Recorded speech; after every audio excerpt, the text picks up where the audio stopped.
Championship is round 9 here at Kyalami, your season finale. Tonight we got a double header here for you. We got a 30-minute race followed by a 45-minute race with qualifying in between. Tonight we are hosted by Mr. Mike Nause. How are you doing tonight?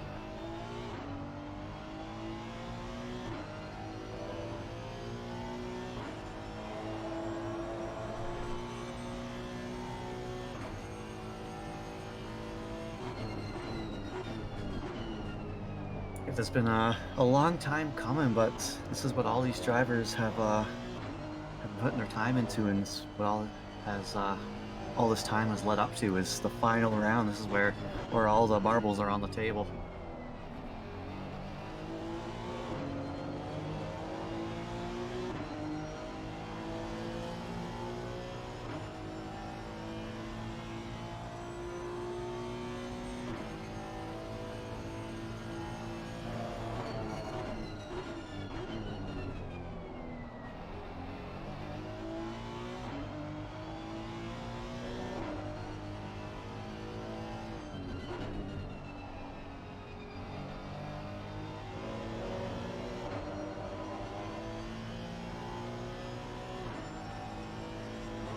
For sure, but we can't discredit those at the front or at the back either. There's fighting all around.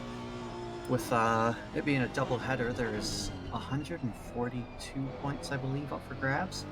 So that means no one's quite out of it yet.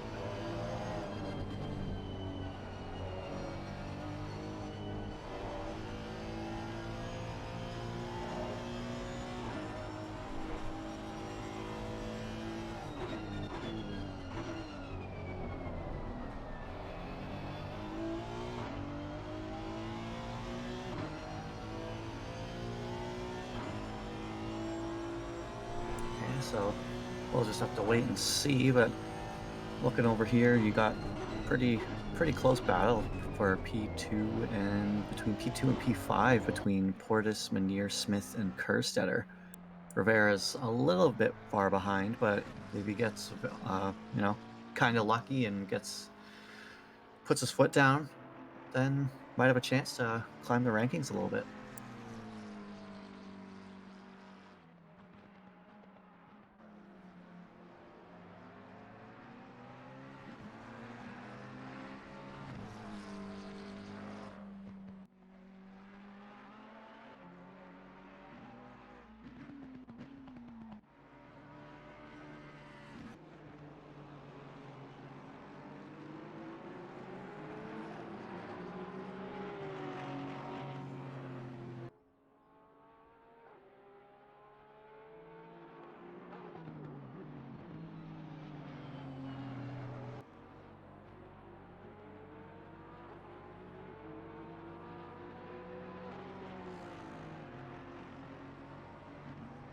Sounds good. Let's see. The Sunday one, I believe it's 19 minutes, I think.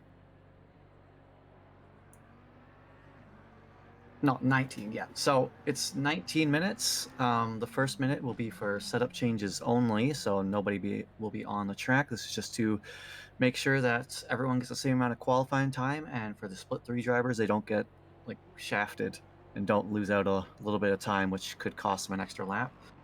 So from 19 to 18, just setup changes only. From the 18 to the 12 mark, you'll have split 3 drivers out. At the 12-minute mark, the split 2 drivers will come out. They'll go from 12 to 6. And then the split 1 drivers will come out at 6, and they'll go from 6 to checkered. Green light. Go, go, go.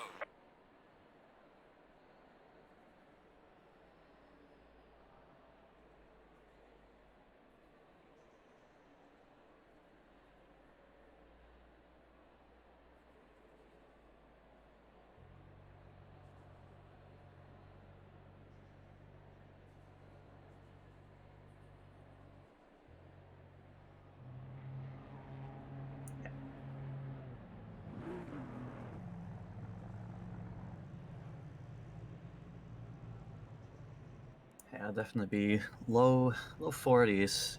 How low? I'm not 100% sure.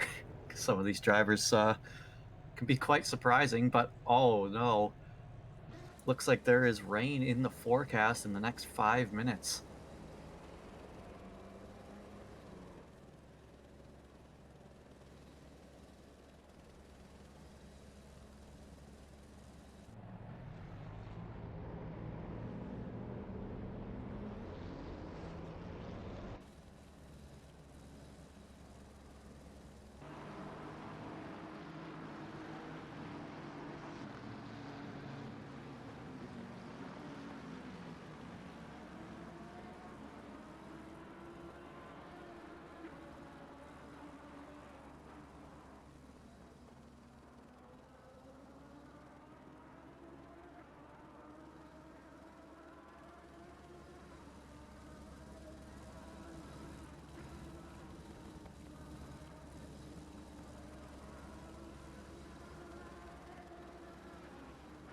Yeah, no harm, no foul, but the shot with there was an attempt.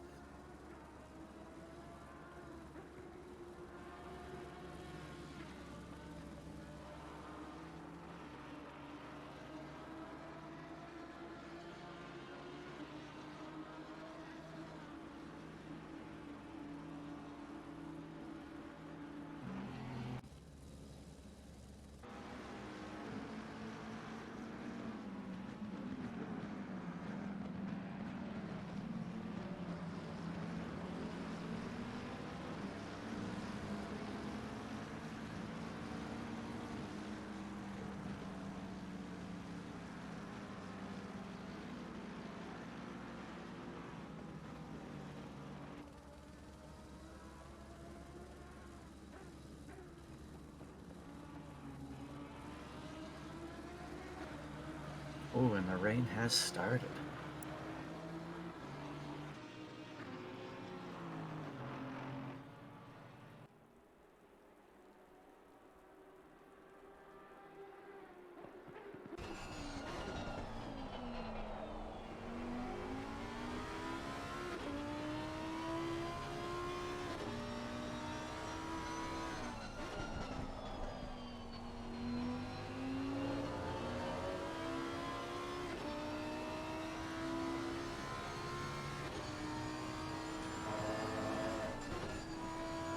And right now, oh, I was gonna say George Elmer was sitting on the left-hand side of the main straight, but now he's returned to the pits. Whether or not it was mechanical issues or if he was just trying to maybe throw on a pair of wets for his lap, I don't know.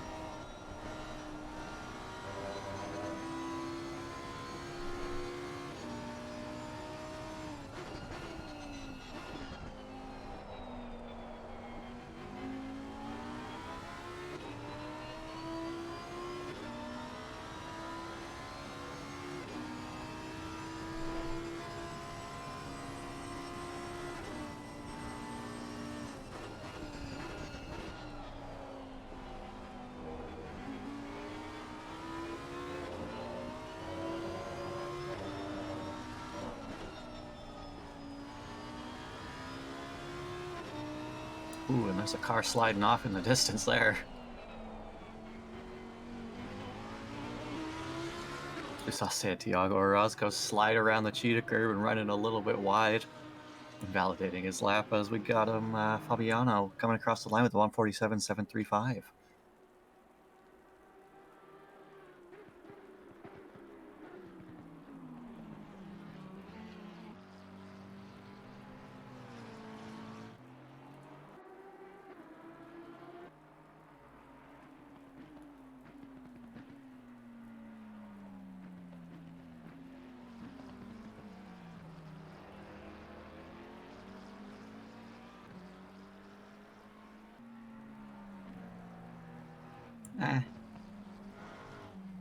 Ooh, big spin from Bronson Turner over there in sector 1.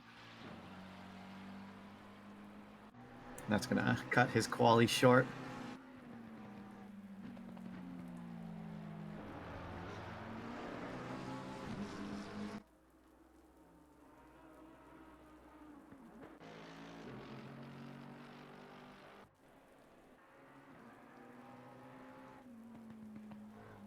It's interesting because it's supposed to stop in 15 minutes.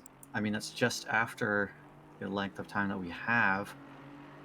It'll be very interesting to see where these some of these drivers end up. Ooh, as we're actually in a 2 times multiplier, so the rain should stop before qualifying ends.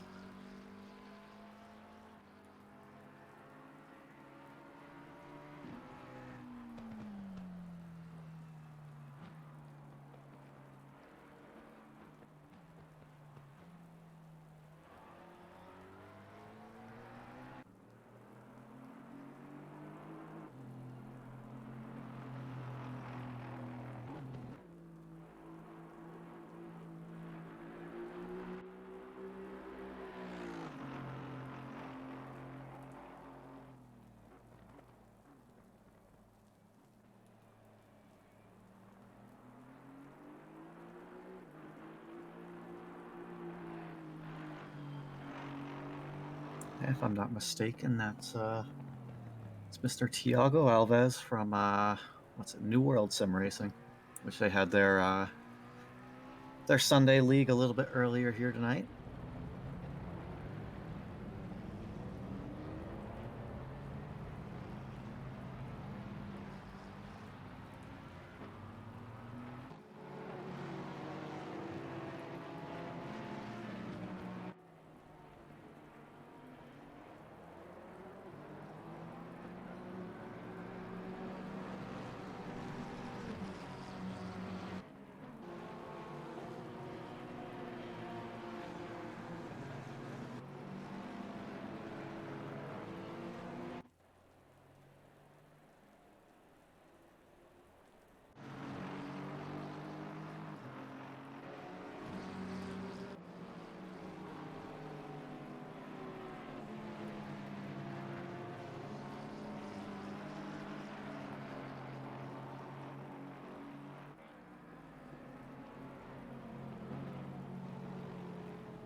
Yeah, we're finally made it to a wet track, and it's not damp or greasy anymore.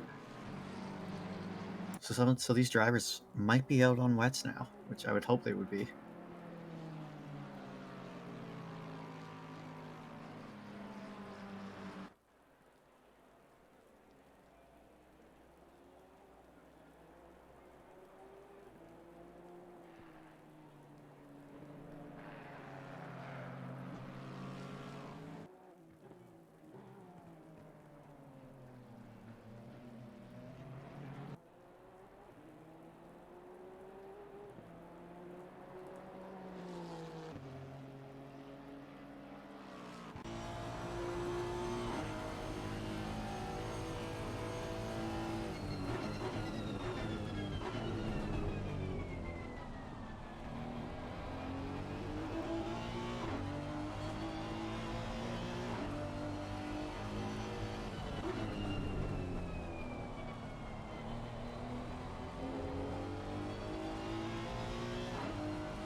Yeah, I'm waiting to see if the track will dry up enough to time the rain lets off for the split 1 drivers to actually put in a decent lap, or the split 3 driver is going to be starting from the front of the grid.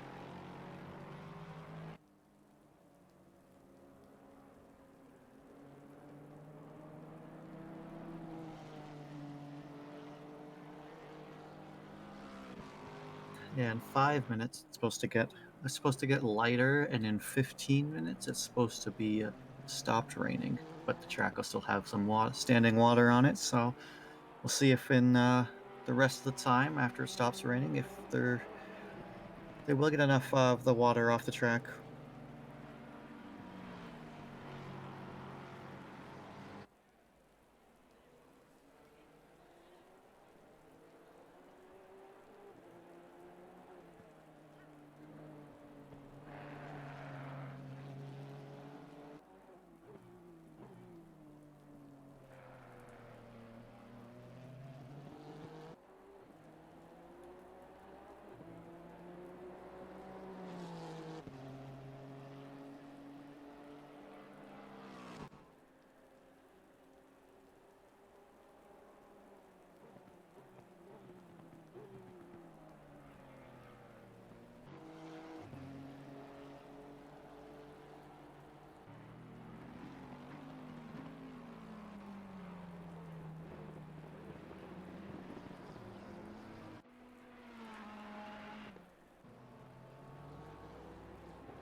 as we got Miller and Burkoff, the only drivers who have jumped the split three driver who set a valid lap.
Yeah, I believe Chronotis, the 42 car, is going to be the last split two driver to set a lap. These front four drivers can complete their lap because they crossed the line before the 6-minute mark.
And Miller invalidated his last lap and goes sliding into the pit lane.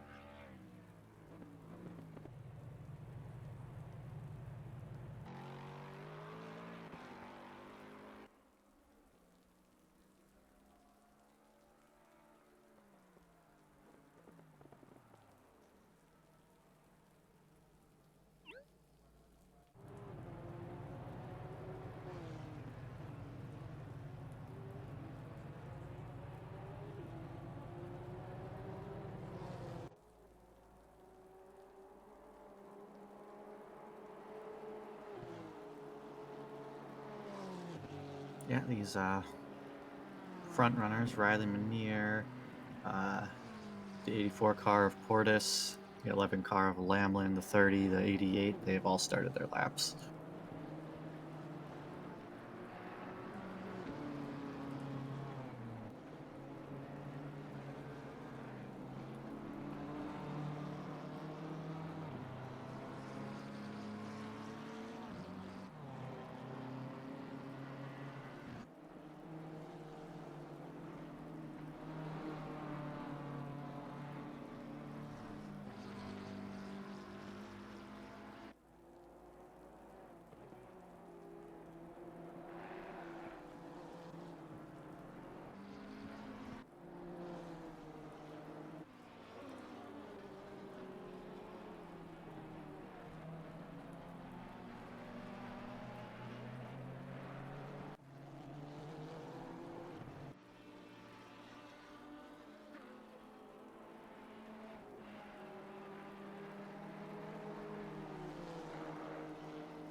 Yeah, and this grid so far is looking like a real big mess. You got split 3 drivers up front, followed by a couple split 1 drivers, and the split 2 drivers getting the worst of it, it seems, being towards the bottom of the field.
It's going to be an improvement, but not quite enough to jump up anymore.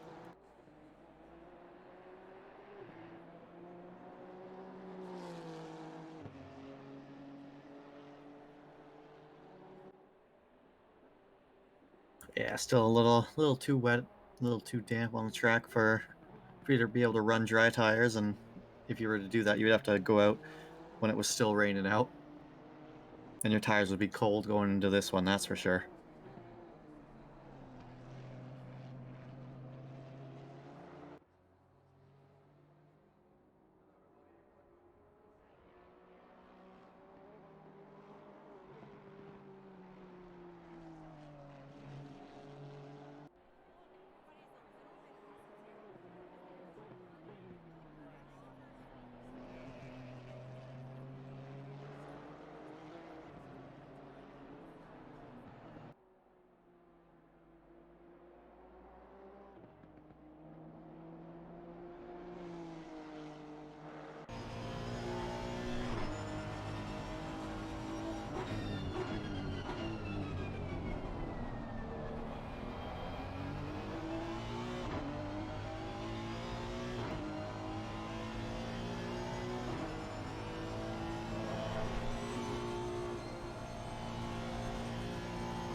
Mike, I just got a message.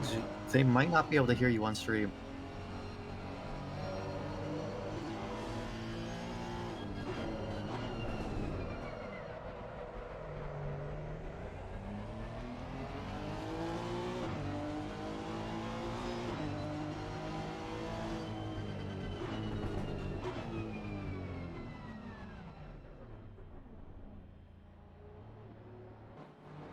That should do it. They can now hear me. Sorry about that, guys. That's lame. Yep, we can hear it now. Now it just doesn't sound like I'm talking to myself. Yeah, that sucks. That really sucks. Yeah, luckily it was just qualifying, but it would have been like a little bit of a quiet qualifying.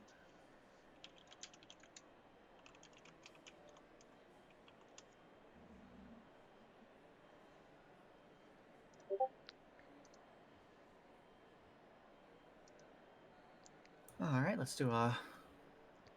do a quick grid Yep. rundown Just give me with 1 second before. here. I am now ready to do a quick grid rundown.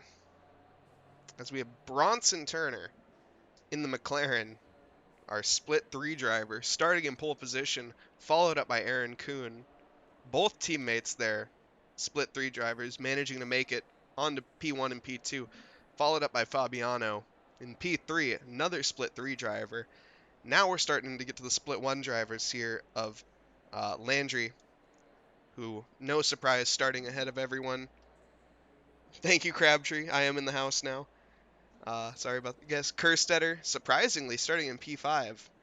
someone I would expect to make up quite a bit of ground, as we do have a dry start for this race, followed by P6 Riley Manier and Ali Raza in P7, Gage Gonzalez at P8, Nate Lamlin P9, Quinn Smith P10, Kenneth Portis P11, Andy Oak P12, got Matt Amir in P13, Eric, I still don't know how to pronounce Eric's last name, and I never want to know, but that's okay.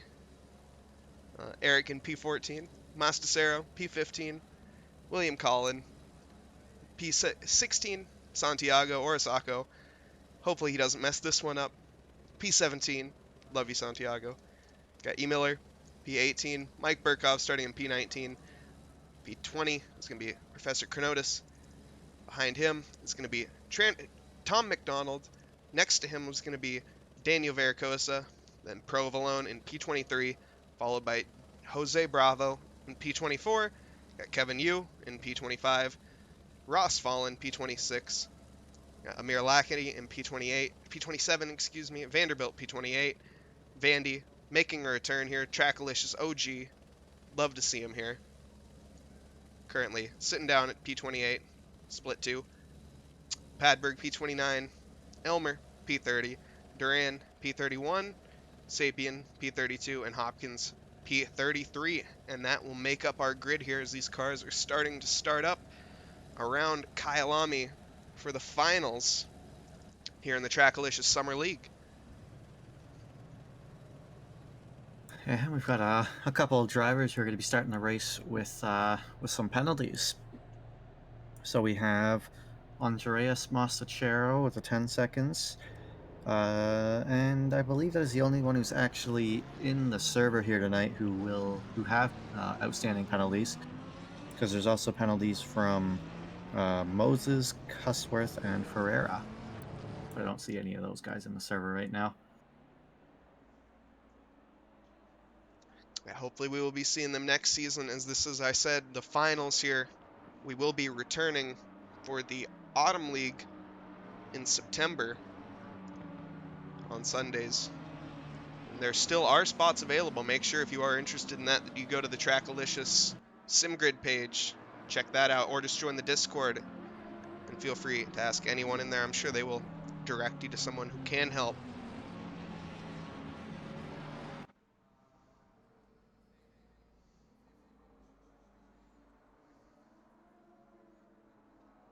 So we're starting this first sprint race of the evening on a greasy track. Yes, and Turner leading us. I'm sure he's very unfamiliar with this site with no cars in front of him, but I bet that's a very exciting one nonetheless.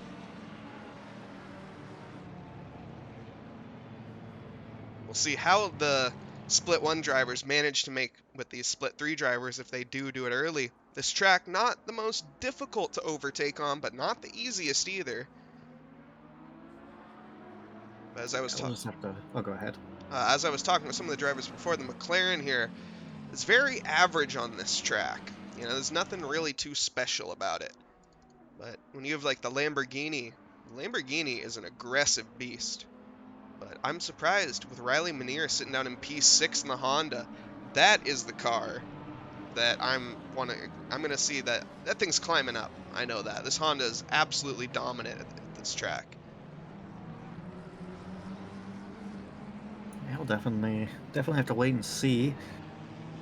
And yeah, if you're one of the front runners of Turner, Kuhn, or Pancheniak, you're gonna have to just try to keep your cool while might not like it, but these split 1 drivers are probably gonna get past you. So you just gotta keep your nose clean and hope for the best. Scabmeister subscribing with Prime. Thank you very much. Much appreciated. Now as our cars gonna be lining up here in the final sector. Noah's Ark formation, 2x2 abreast. We'll see if they can manage to get a decent start here, especially Turner and Kuhn, who are going to have the rest of this pack right behind them. After going back to my earlier remark about keeping your nose clean, you're definitely gonna Gonna need to keep it clean going around that cheetah curb. Usually one of the worst spots on the track for catching drivers out and sending them into a wall. Yeah, Cheetah Curve's a long ways away, though, as we currently are going down the start-finish straight, getting ready to head into turn 1 at the kink. Drivers getting ready to go green here. Two drivers starting from a position that they never have, probably. We are green here in Kyalami. This is the finals here start. It's a smashing start from Landry and the Lamborghini. Both Lamborghinis getting an absolute, the Lamborghini and Ferrari getting an amazing start. There's a contact, Kerstetter coming off the track a little bit there, it looks like. But actually, that was the Lamborghini of Francesca, or Pincheniak. Pecheniak, thank you. And Landry coming off extremely well from that, manages to pull that massive gap. Turner managing to hold on to second place currently. And Riley Manier, as I said, jumping the field here. Had an amazing start. We see yellow flags down the field, though. Gage Gonzalez spun around on track, along with, who is that? That's Kuhn. Aaron Kuhn, who had a very good start. Unfortunately gets collected in the turn 3 madness. Riley Manier benefiting massively, starting in P6, now up to P2, chasing down Landry.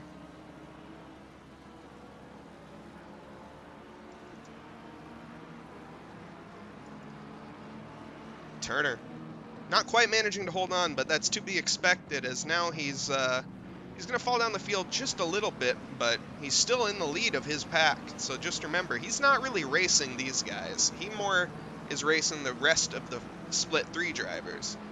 Well, you still always want to beat the other ones, though. Yeah, even though you're in a different split, power to you. You can fight them all you want, just for overall position. So he's doing a great job of that right now, as he's currently has a massive train of cars behind him, holding up the rest of this pack. We'll see if Lamlin can manage to get by him. He just can't quite get the run on the start-finish straight. We'll see if he does go for a dive bomb in turn 1. We'll hop on board. As he does, he's closing up in the slipstream, going downhill. Looking like he wants to make the lunge. Goes on the inside. Extremely late on the brakes there, but not... Oh, and looks like Turner backing out of that, actually, and giving Lamlin the place. Fighting back just a little, rejoining. Whoa! Jump back with Turner there. That was... little... I mean, nothing happened. We're all good. Everyone's all good. So, that's all that matters.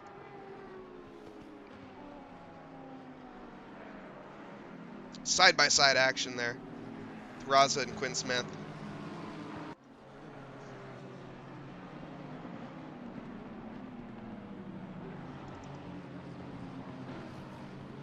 It's a pretty dramatic opening lap for some of these drivers.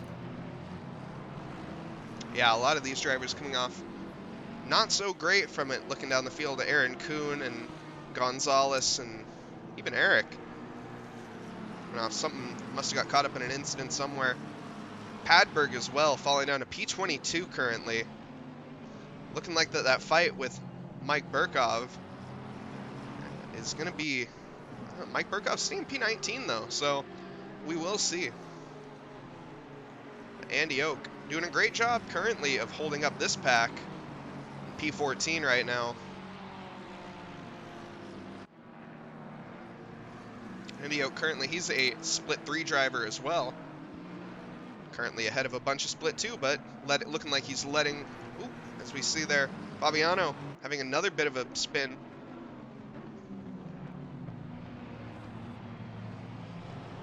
Looking like he is going to lose out on a few more positions there coming around the start-finish straight.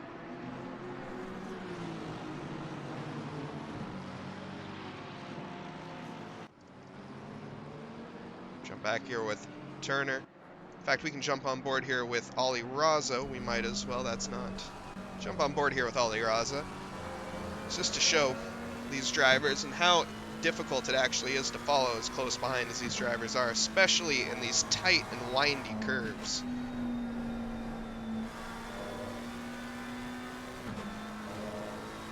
Looking like he's just sitting back for now, not trying to catch that dirty air.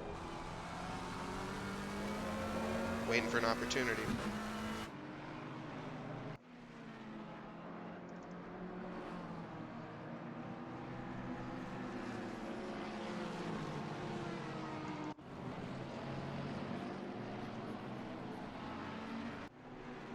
massive gaggle of cars here as we see a bit of contact there with, I think that was Santiago and Andy Oak.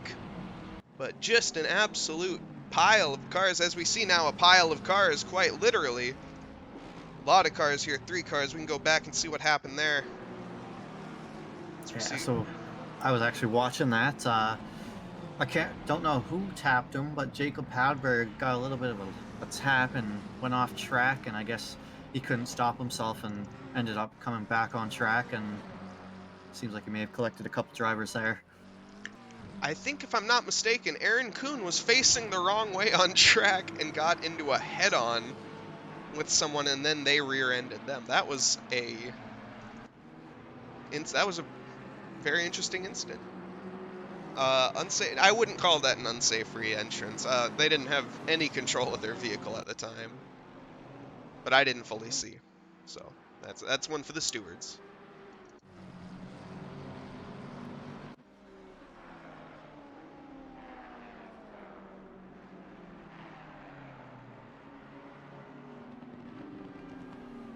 Turner doing a great job in P5 right now. Just 24 minutes left in this race. He's doing all he can in just holding his position. Aliraza currently under pressure from Portis, which is really helping Turner out right now. Because if Aliraza was turned loose, I'm sure he would deal with Turner not too quickly there, but can't make any mistakes as he has a trail of cars right behind him. There's the Lamborghini of Fabiano Penceniak is off track again in Sector 2. Made a very solid start, but just couldn't quite put it together this race.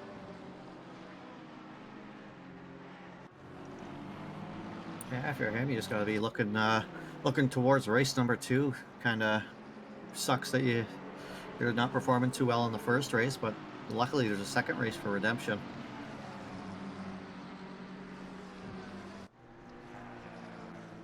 Looking up at our boy here, Vanderbilt, sitting in P22, currently battling with Bravo. Side-by-side action a little bit there, the Aston Martin. See, yellow flag up ahead, Provolone clattering into the barrier. Looking like a bit of a self-inflicted error right there. We can go back and check that out.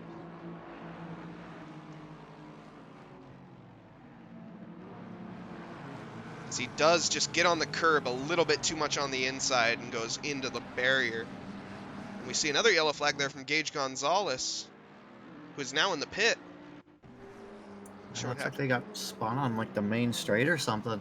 Ooh, got pushed just completely out of the way. Slammed into the barrier. And retired immediately. Unfortunate.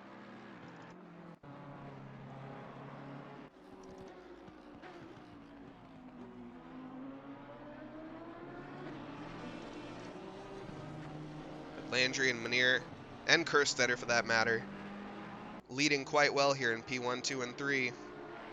Pretty large gap between the 3 of them. They're just sitting very comfortable up there, saving fuel and tires.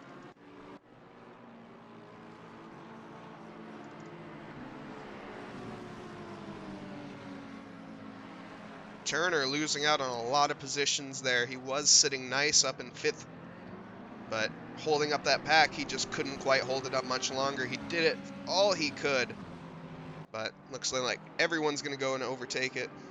See some Eric racing? Of course we can see some Eric racing. Yeah, if you're Turner, the longer you defend, there's a more chance that you might accidentally get hit from just the difference in pace between you and the split 1 driver. So just let him by and see if you can get a little bit of a slipstream from him as you go around and build yourself a little bit more of a gap.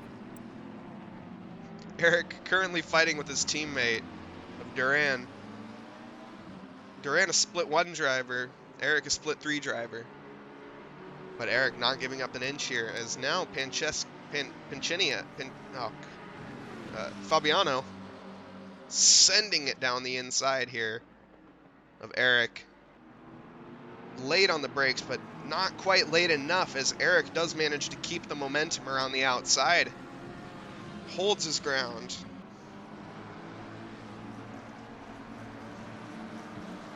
Showing off using the entire track, all he can, and more.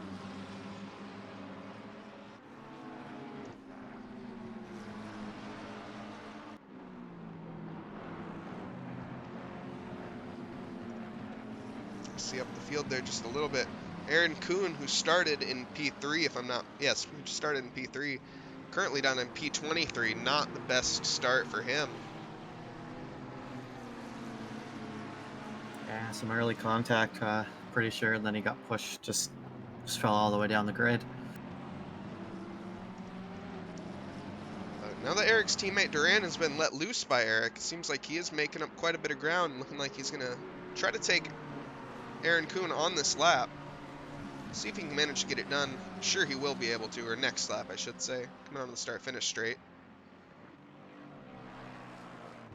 So you see a car running wide there. A lot of cars running wide. Not sure what that was about.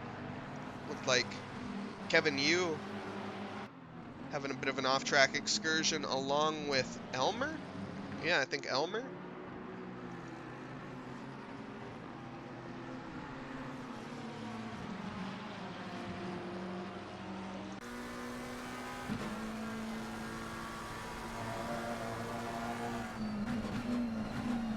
Whoa! Almost gives him a little bit of a tap there, going into turn 2.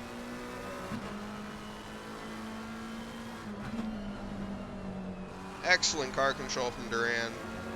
Just being very patient.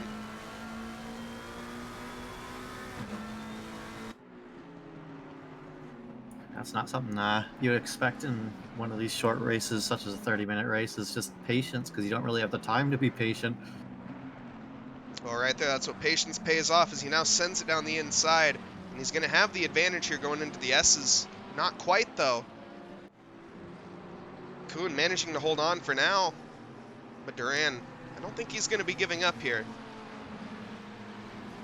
Coming into this hairpin, we'll see if he wants to make a lunge down the inside. I don't think he's setting up for it, though. He wants to go around the outside, it looks like.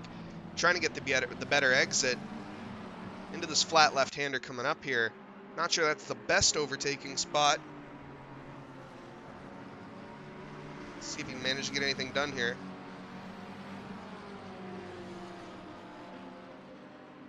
Ooh, getting held up a little bit there by Elmer. But also following Elmer through, down the inside at Kuhn. A little bit of contact. Kuhn, though, not giving up.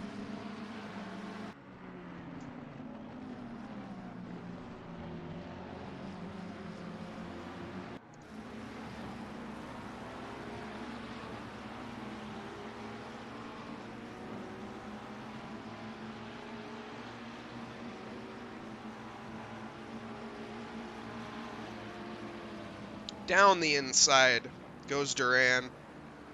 Basically says to Kuhn, I'm taking that position. Flash of the lights from Kuhn says that wasn't very nice, but anyways, Duran is by. Gap was left open there by Kuhn. Duran just taking that opportunity fully. Now looking higher up the field. Jump back down to his teammate Eric here. Got Vanderbilt actually behind him under pressure from Francisco. Or Fabiano, excuse me.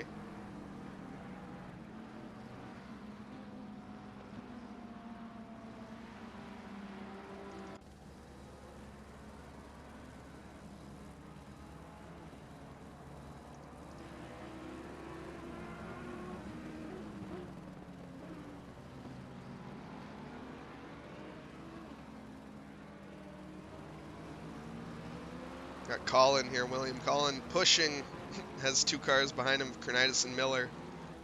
Can jump on board with another Miller, might as well, in the TSR Honda. That's actually my mistake. That's Crenitis and Colin following Turner. My bad. Turner falling back to P9, now P10, and now P11. I'm quite surprised he stayed all the way up in P11s for so long, for almost half the race.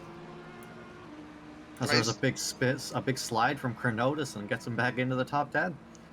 That's great work so far, honestly, from him.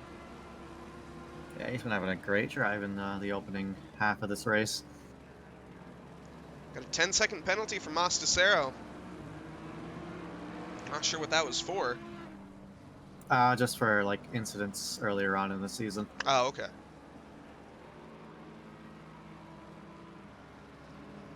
But yeah, as it stands, he'll drop down to, I think, 16th, maybe 17th.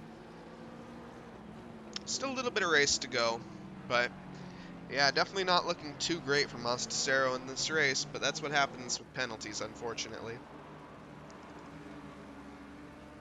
Yeah, well, I think it was Thursday. Someone had a 20-second penalty, and they still ended up winning their split.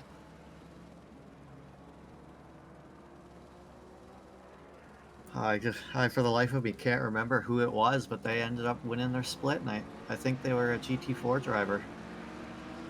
We'll see if he can manage to repeat that and do the same.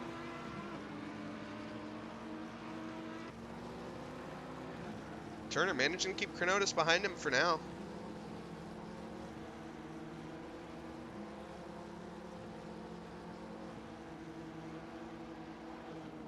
So we see all the Split 1 drivers, or most of the Split 1 drivers, currently making up positions 1 through 8.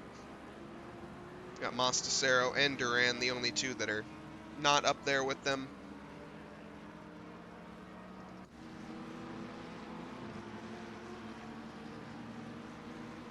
Man, if you're one of these other split one drivers, you got to be asking yourself: can you stop Landry? He already has a 4.5-second gap.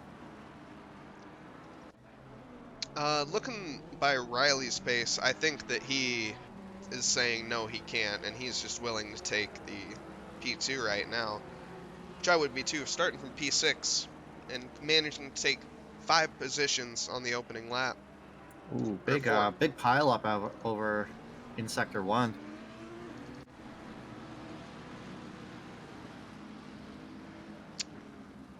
What, Varicose? There we are.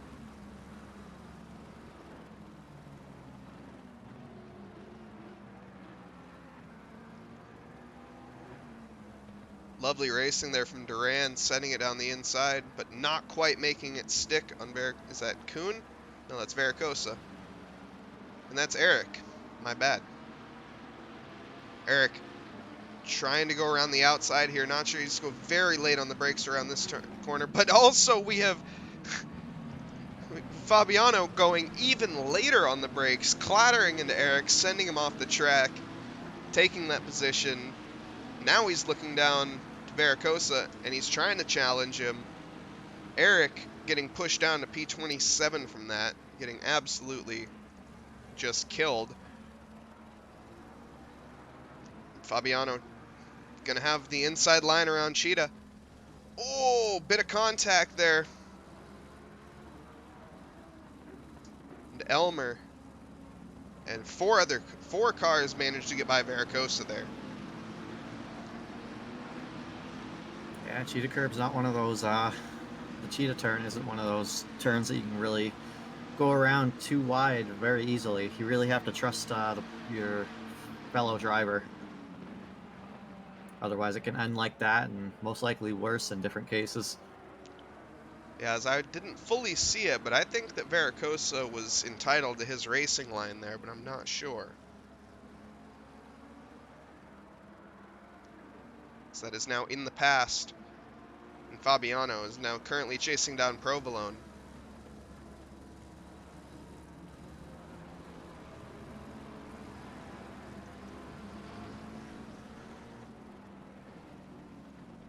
Look at the leader of the splits currently. We have Landry leading split 1.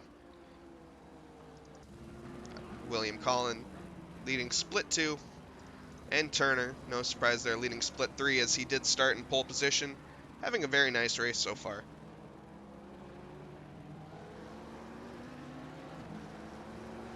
Currently 4 positions ahead of Santiago, who is the P2 split driver, or split 3 driver. Yeah, he's got himself a decent-sized gap between him and Orozco right now. Looks like 18.5 seconds. But he does not have a big gap to Mike Burkov, that's for sure.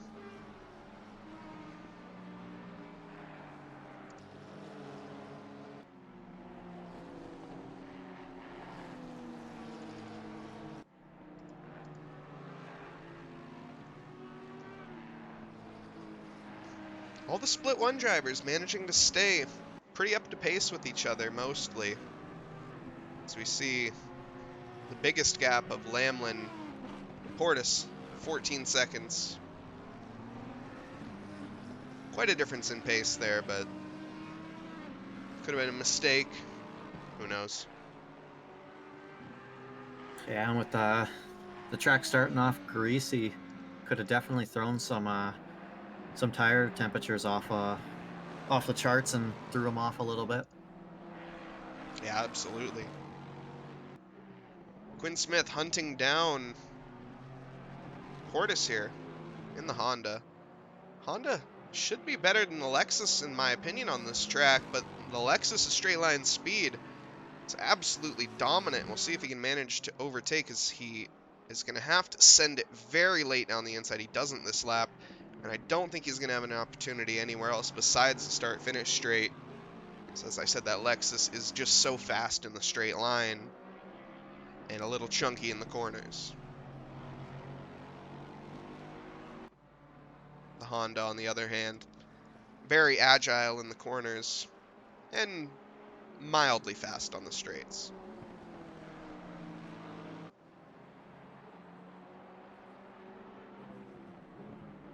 This looks like Mike Burkhoff is trying to have a go at Bronson Turner. They're getting pretty close to one another. So make their way around the sunset turn. Eric Miller running wide, giving Turner an opportunity to go for an offensive-defensive move. Oh, but also is getting in the way a little bit. Mike Burkov might have an easy overtake here, as he's going to have the better run. He's going to try around the outside. He's going to go late on the brakes. Very late. Does manage to get it stopped in time. Carrying the momentum. He's going to have the better exit here. And Mike Burkov does secure the overtake. Turner tucking in behind him.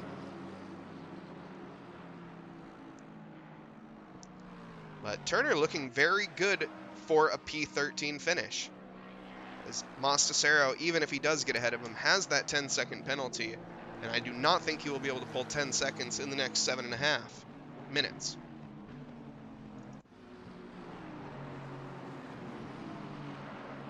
Yeah, so right now there's a four-way battle.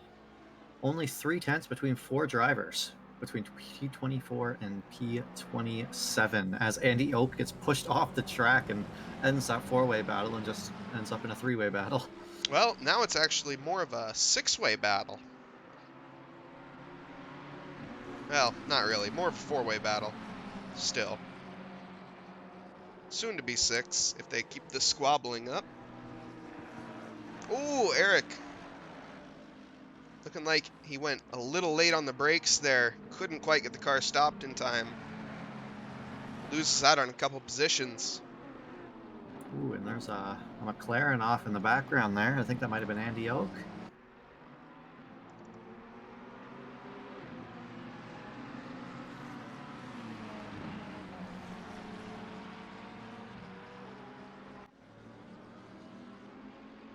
Vericosta getting challenged on the inside by Daniel Yu, or by Yu. Yu not managing to get that done in time. Vericosta defending that position for now.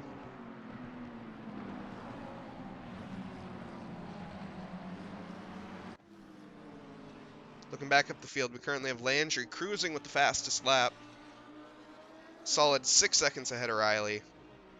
Riley, who is looking to be very content with his P2, is 4 seconds ahead of Kerstetter. And Kerstetter, well, 2 seconds ahead of Lamlin. Lamlin's going to have to push extremely hard, and I think Kerstetter has been saving fuel and tires.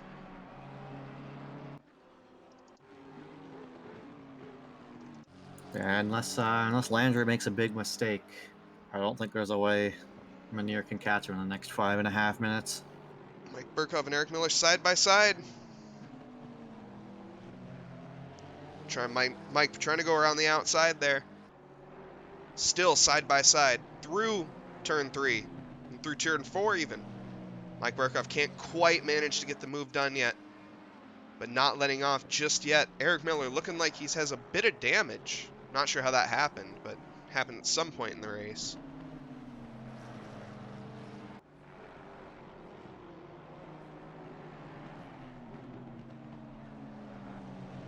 Turner trying his best to benefit off of this. He might be in for a P12 if he keeps this up.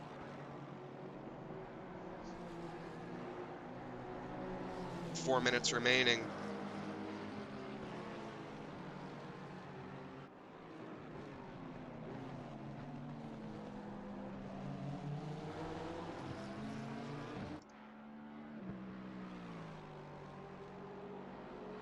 This is two Hondas still battling it out almost half a lap later.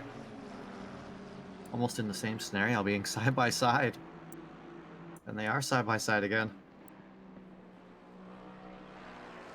Mike Burkhoff going off the track to try to keep up that attack, keep his momentum. Eric Miller's car looking still very damaged, but he is managing to hold on.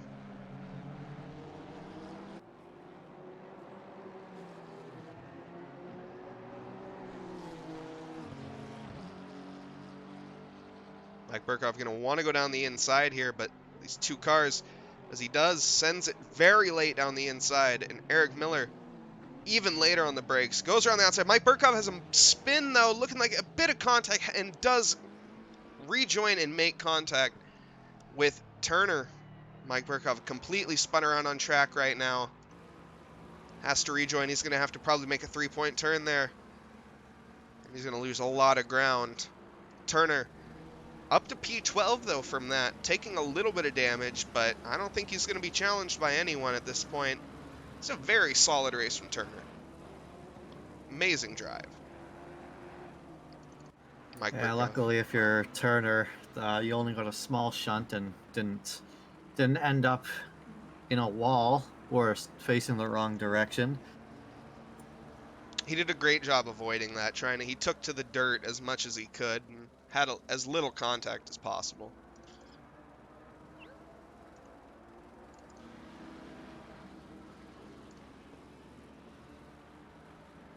Those battles throughout the field, though, is looking down in P23 or P24. It's a fight for that. Elmer looking like it's actually Santiago bins it in the final few minutes, but not too bad. He does rejoin the track. Still in P19. Buddy loses a position down to P3 in the standings. Aaron Kuhn overtaking him. And looking like Mike Burkhoff's going to get him as well. Mike Burkhoff, who was ahead of him already, but had that moment at turn 2.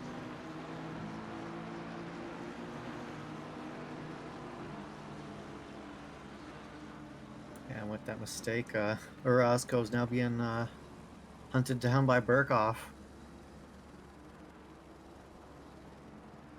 Yeah, Santiago needs to not defend too hard here, as that has killed him in the past, where he will defend using all of the track and more. Sometimes the gravel trap as well.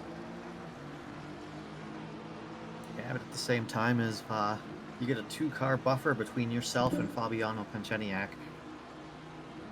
So if you want to try to keep those cars behind you as much as you can to secure that podium finish. Whoa! Was that Provolone? Yeah, it was Provolone, just forgetting to hit his brakes around turn 2 there. Not collecting anyone, but almost. Yeah, it looked like he saw the ways of his mistake and was able to turn out of the way in time. Our leaders on the final lap, Landry, Riley, and Kerstetter in P1, 2, and 3. Looking like they will secure this, barring any massive mistakes.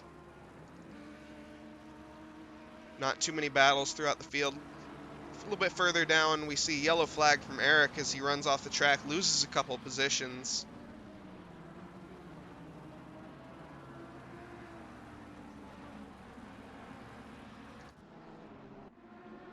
Not the best race from Eric, as he's currently last on track.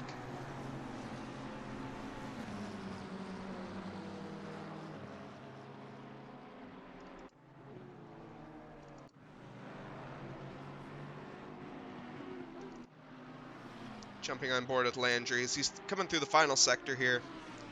Zealous Motorsports. Looking like he is going to bring home this win.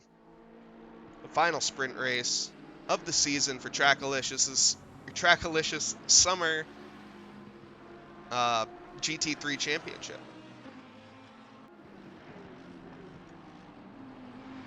Yeah, there's still one more race to go after this one, so don't go anywhere. As the race is still finishing up as well. Landry securing P1, followed up by Riley Manier. Kersitter, 4 seconds behind him.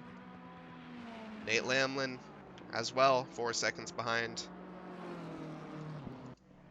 The rest of the cars making their way through the track. Portis in P5, Quinn Smith right behind him in P6. Battling the line, we have Ali Raza and Matt, our team. And they do manage, Matt does manage to hold that. Turner finishing in first place, down in, well, first place for his class in P12. Aaron Kuhn securing P2 for that. First place for, I should say, William Collin is going to be first place for the split 2 drivers. And, yeah, Turner, split 3. Yeah, but Santiago Orozco and Fabiano Pincheniak for the final podium position in split 3. Looks like Pincheniak's going to be just too far behind. Oh no! A big slide from Orozco almost ruined his exit. Almost, but that straight is just not long enough. One more lap, and I think Pancheniak would have had that. Yeah, going around that sunset sweeping right-hander. I thought Pancheniak had Orozco there.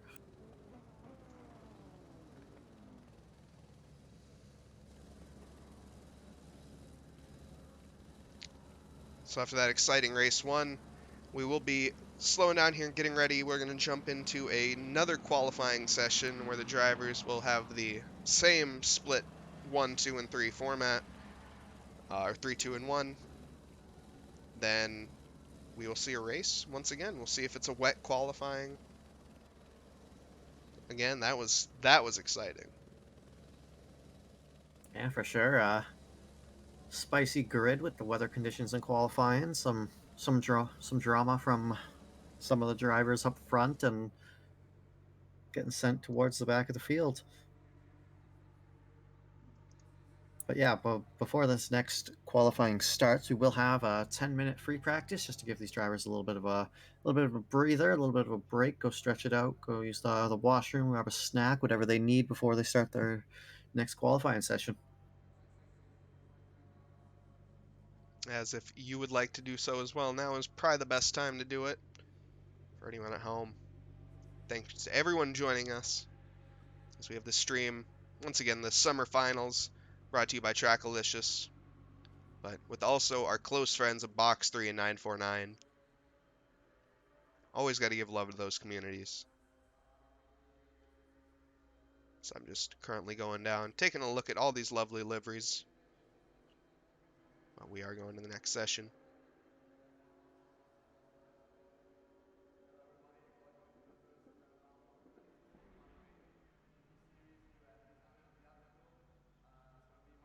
As this will be a night race, that is right. We'll be starting at midnight. A lot of these drivers are going to be struggling to make their braking points, especially if some of those braking markers get taken out.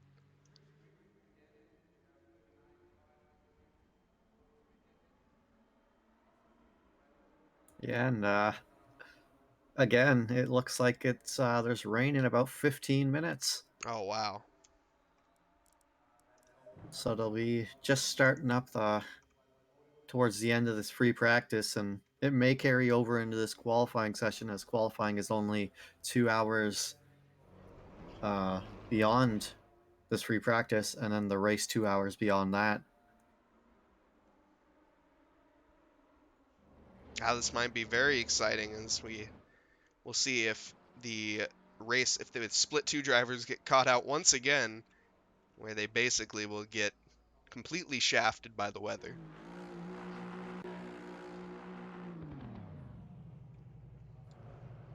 Yeah, this will be a finale and a half with weather conditions like these. Yeah, absolutely, as this is the final race here of the Summer League at night at Kyalami.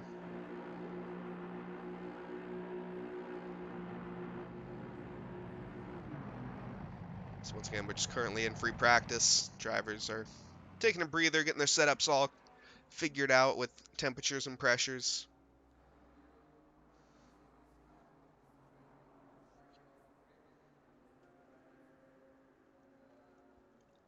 One of the most crucial points on this track is going to be this very, very dark little section of track right here, where these are more or less the only braking markers, as you're going to be braking at about just before the 50 line, and that little white thing is all you have, more or less. And when it's night and you're traveling at 150 miles an hour, it's kind of hard to see that thing. And the 50 hopefully will not get destroyed, but you often do see that in races.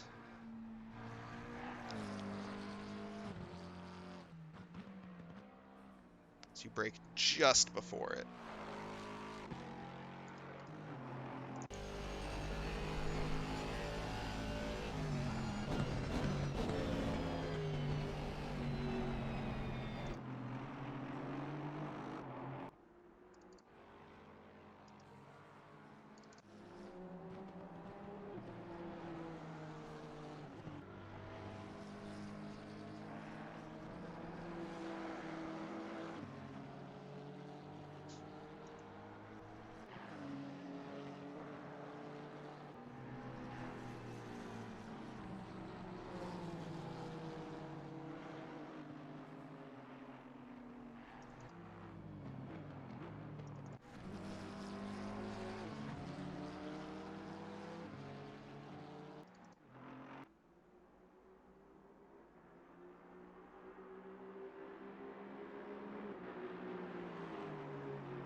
Luckily, it looks like it's only going to be a brief period of rain, as in another 15 it's going to be stopping again. Yeah, that means we might not see any rain then for any of these drivers in qualifying. Which will be unfortunate for us, but definitely fortunate for the drivers, as a lot of these guys want to just have the easiest race possible here.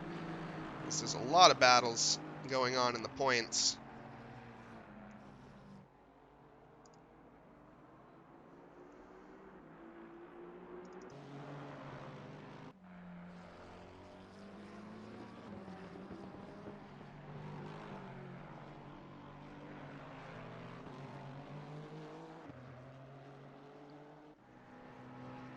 This next race coming up will be a 45-minute race. No mandatory pit stops. No, wait, will it be an hour race? 45 minutes. Okay, yeah.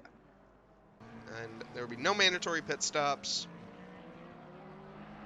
Just drivers driving as fast as they possibly can.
there's still a few minutes of free practice. I'm gonna go grab a quick drink.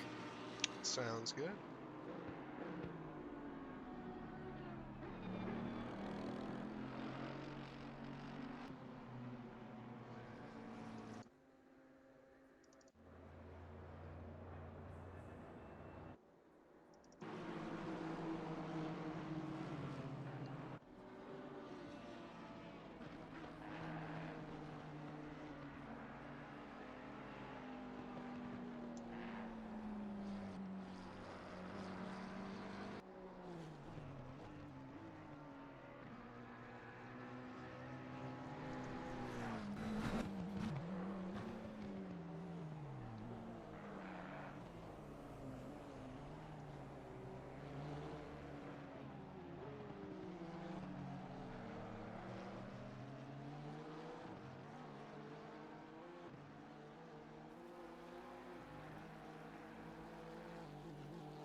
And as we are coming closer here to the end of free practice, might as well explain for anyone just joining us the qualifying, how that's going to work.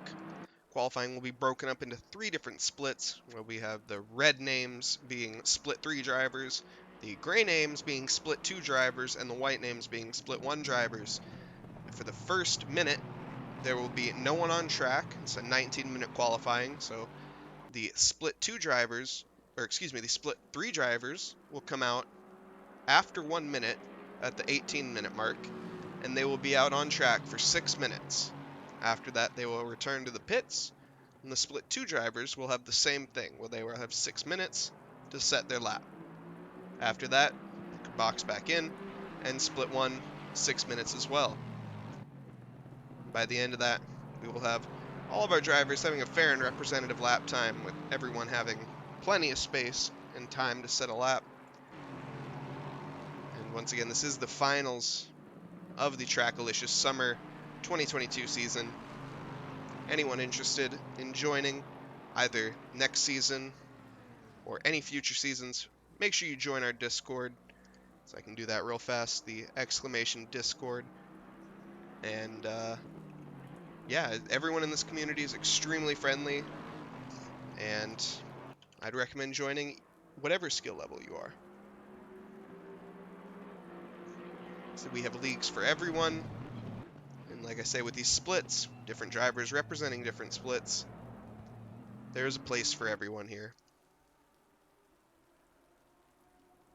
And I just got back. Heard you talking about some of the stuff going on this fall. And if you are a newer driver, there's Trackilicious Rookie GT4 Championship that's going to be starting up here in September. That So sounds if you really wanna, fun.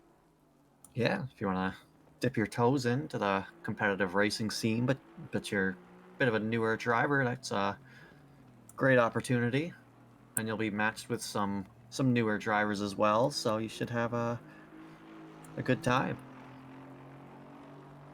Yeah, and this community is all about learning, so don't be scared to make mistakes, as we all do. Trust me.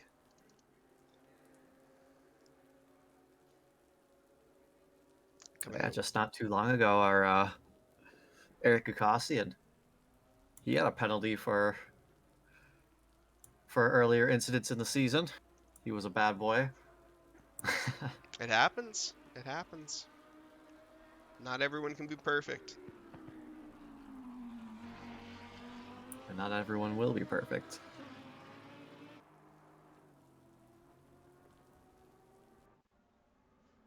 So we're now going into qualifying, as I said before. We'll have 1 minute of downtime here where drivers have time to queue up in the pits or work on their setups.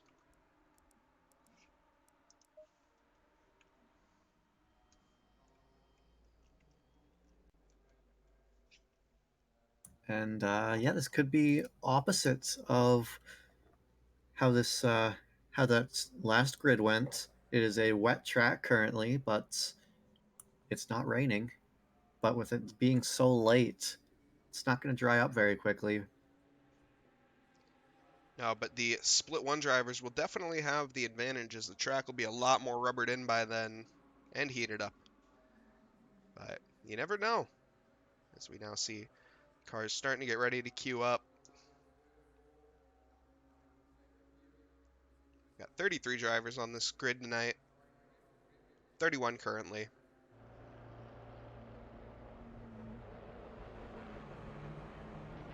Perfect timing.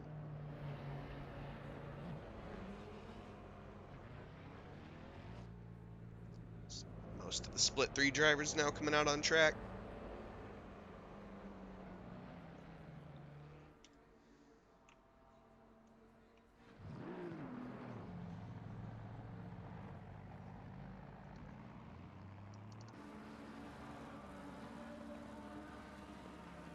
We see the 5 car of Eric was the first one out, going to be clearing the way for everyone else.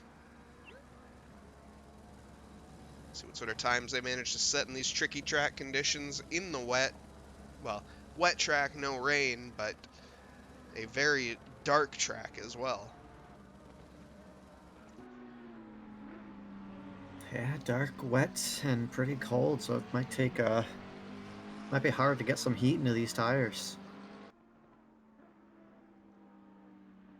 Yeah, that will definitely be a struggle for them, especially going into the race. We'll see what sort of temperatures and conditions there are at the beginning of that, but that's looking a bit in the future, as currently we have 16 minutes of qualifying ahead of us. Eric letting these drivers through, trying to find a little bit of space on his own. Just feels more comfortable following than leading. I don't blame him. So in front of him is going to be Turner and his teammate. Is that Kuhn, Aaron Kuhn.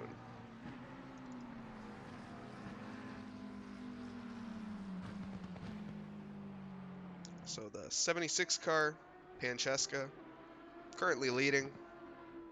Well, leading this pack. Gonna start their lap first. We'll hop on board with them around the final corner here into the first few turns. Lamborghini of Pancheska starting their first lap here. Kyalami in the dark. Gonna be looking for that 100-meter board and braking just before it, as late as you can. Actually, that was around the 75-meter mark, but gets the car stopped in time, maybe. Just about, I mean, yeah, just about. A little hesitant through the first sector. It's so tricky to get this right in these conditions. Nice and aggressive on the throttle as well. Which is very difficult to do in the Lamborghini, as that car will spin you around really quickly. Just coasting through that hard right-hander. Getting all that heat into your left tires, none into the right. It's a dance through that sector, getting us ready to set up for the S's. Single downshift, getting ready, just a very controlled bit of throttle through here. Short shift up into third. Getting ready for the blind braking point, the top of the hill. Little late on the brakes, but does manage to slow it down. Not going to be the best lap from Francesca here.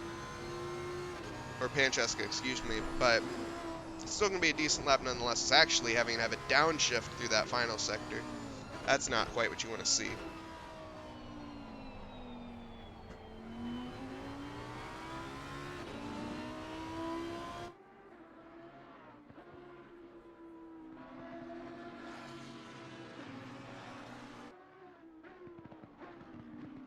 Nonetheless, getting ready, rounding the final corner, getting ready to come across the line.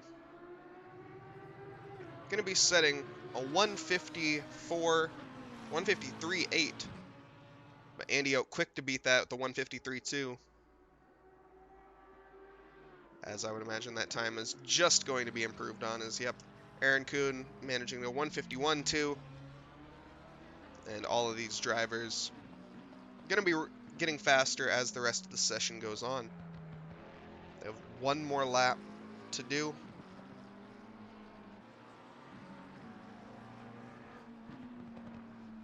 And then we will see our split 2 drivers come out after that.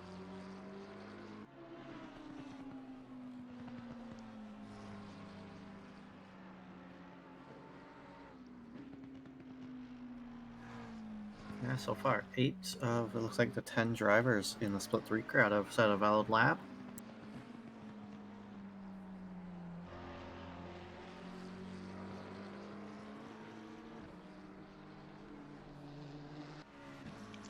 As now all the drivers of split 3 have crossed the line. And quite a hefty gap at that if you look at Eric Gakosian's time with 16 seconds off right now. I mean, he made a mistake and backed off of that lap. I would hope so. He is only 2 seconds up on his time right now, but I guess his first few sectors were quite good. It was, well, the middle sector actually that was not good. But currently Aaron Kuhn up on his time by about a second. Track getting faster and faster as time goes on. The McLaren really solid on Kyalami in the wet, in my opinion. Just a car that can handle, is very planted on rails. It still does manage to hold pole position, the 151.2. Looking like Turner might be able to beat that. It's going to be close. But Elmer coming through with a 150. Just behind Aaron Kuhn. Turner not quite fast enough, I don't think. Will be in the 150. Yep, 150.7. Not quite quick enough to beat his teammate. Still a good lap nonetheless for the conditions. Yeah, it was a great lap from Aaron Kuhn, and George Elmer not far behind him. 7 thousandths between Aaron Kuhn and George Elmer. That is almost as close as you can get it. Yeah, as I will imagine, as they are both done. So that's a, as Elmer, you just have to look at that one and be like, well, he got me. It sucks, but he was in fact like 100th of a blink of an eye faster than me. Yeah, top 3 right now, within half a second of each other. And within a second of top 4. As we're now down to just a damp track. It's dried up a little bit, but it's still going to be quite a bit of water on track. Not sure what tires these guys are going to be on, if they're going to be on dries or wets at this point. I would imagine dries? I would probably say wets. Okay. Still just a little bit too much water on track for dries, I would say. Francesca coming across the line does improve his position by 1, along with Andy Oak as well, improving his position by 1. Bringing them into 5th and 6th. And that will do it for our split 2 drivers. Except for Andy Oak. Andy Oak should be done, right? Yeah, he is. Okay. So looking at our split 2 drivers now out on track.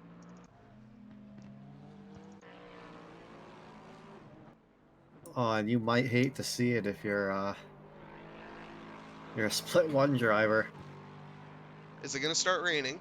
It's going to start raining in about 15 minutes, and with the time being 2 times, it's going to be starting to rain in probably about maybe just when qualifying will be getting close to finishing. Yeah, it's going to be very close, as they're going to have to make their first laps really count when they go out there.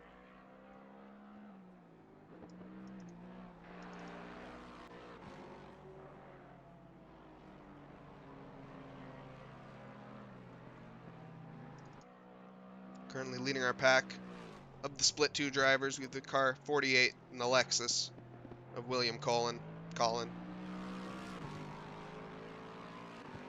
Will be setting the first time, blazing the way for the rest of these split 2 drivers.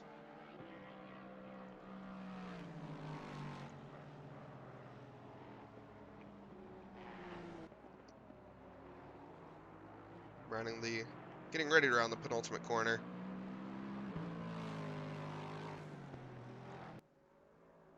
Will be starting his first lap here, first of 2, I would imagine. Hop on board for it as he barrels into turn 1.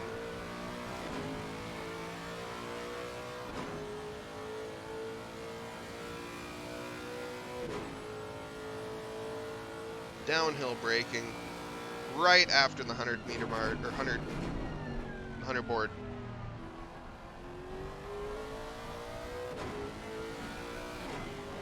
Bit of standing water in that middle section of that turn there, right at the dip.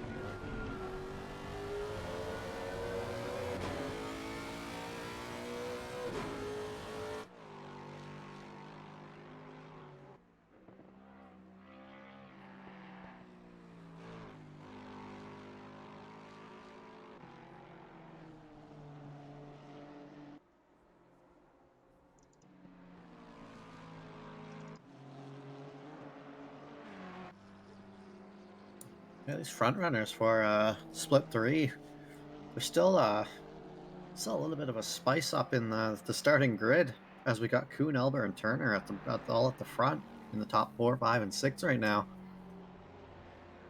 Yeah, we'll see if it manages to stay that way, as these drivers will have one more lap after this. I think that Kevin Yu, Lackney, and Provolone will.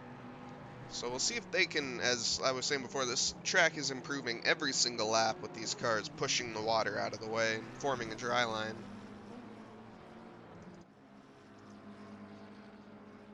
Yeah, just have to wait and see if these drivers can get a good lap, find a nice dry line, and get a good rhythm going.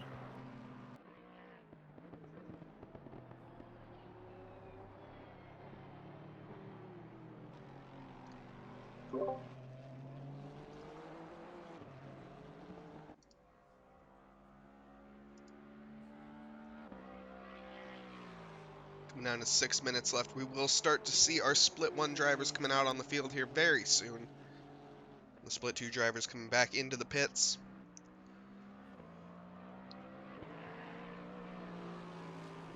So I think they will be able to finish this lap. They will not be able to continue on another one.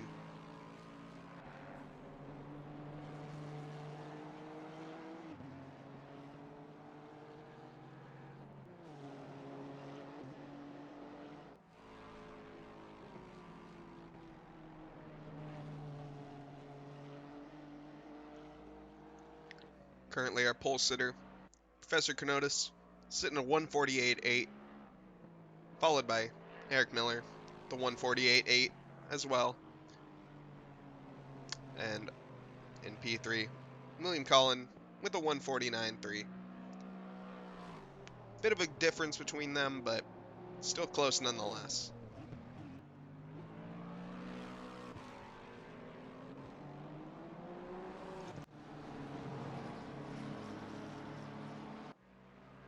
And Portis leading the way of the split 1 drivers.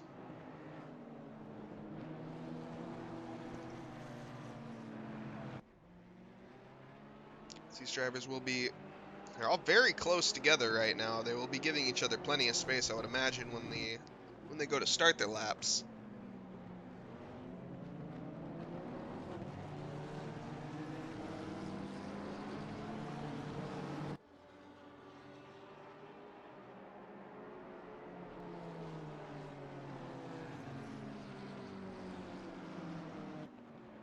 And I'm currently on board with Portis. If you could take this one for a minute, that would be great. Sounds good.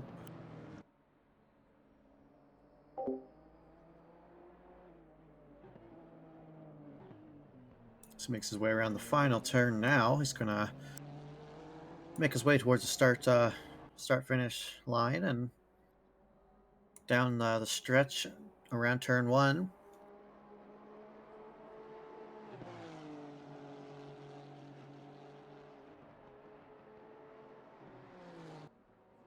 Makes his way around turn 2, and he's going to go through these short left, right, lefts. As he makes his way down this short straight here towards the sunset sweeping right.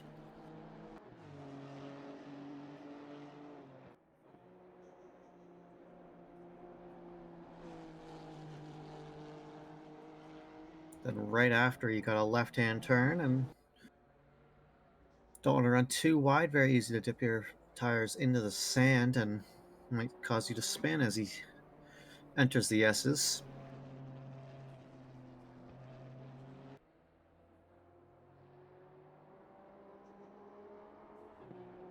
And then towards this double left-hander, a very odd-looking turn.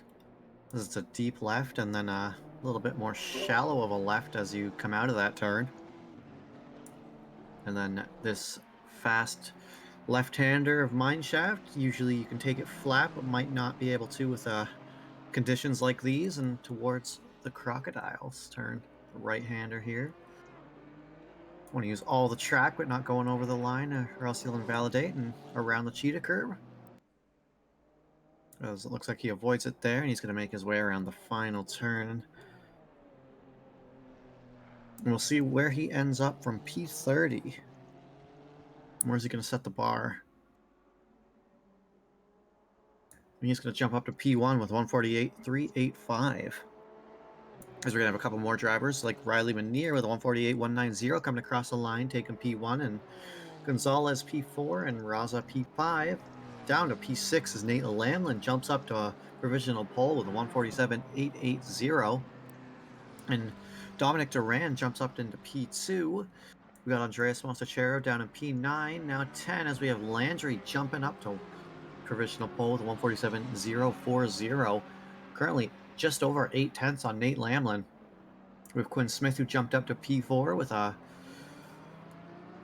148.030. Who else do we miss? We got Jacob Padberg in P15, Matt Artem in P17. Ollie Raza in P9. I don't know if I said his name at all yet. Yeah, I'm looking at it. Eric Miller's time with a 148.4, holding up very well so far to the rest of these Split 1 drivers. He's currently leading the Split 2 field. But I'm sure he won't be for long, as a lot of these, well, all of these drivers pretty much are improving on their time, barring one of them who is barely down on their time. And even though he's on pole, provisional pole right now, Marc-Antoine Landry is currently up on his Delta. Yeah, with a 147.0. See if he manages to improve much, as the track must be quite slippery.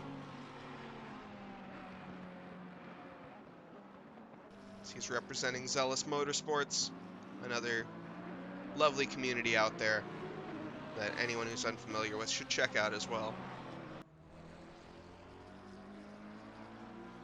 Yes, we had Portis coming across the line P2, but quickly gets sent down by Lamlin and Manier.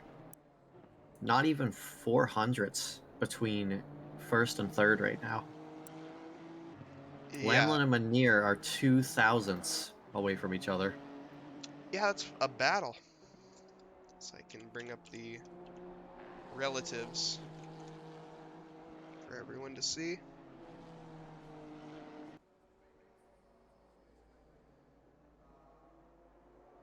Portis, though, looking like he wants to challenge as he's currently flying through this lap, 3/10 up on his Delta. See if he manages to keep that up or keep that pace improving. But Riley Manier as well going to challenge it.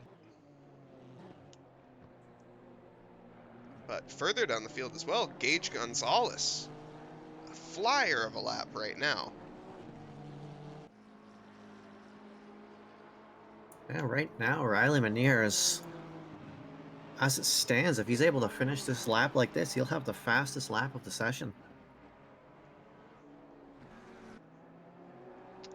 Yes, he will. Yeah, Gage Gonzalez looking like he actually is a bit off the pace right now. That's my mistake.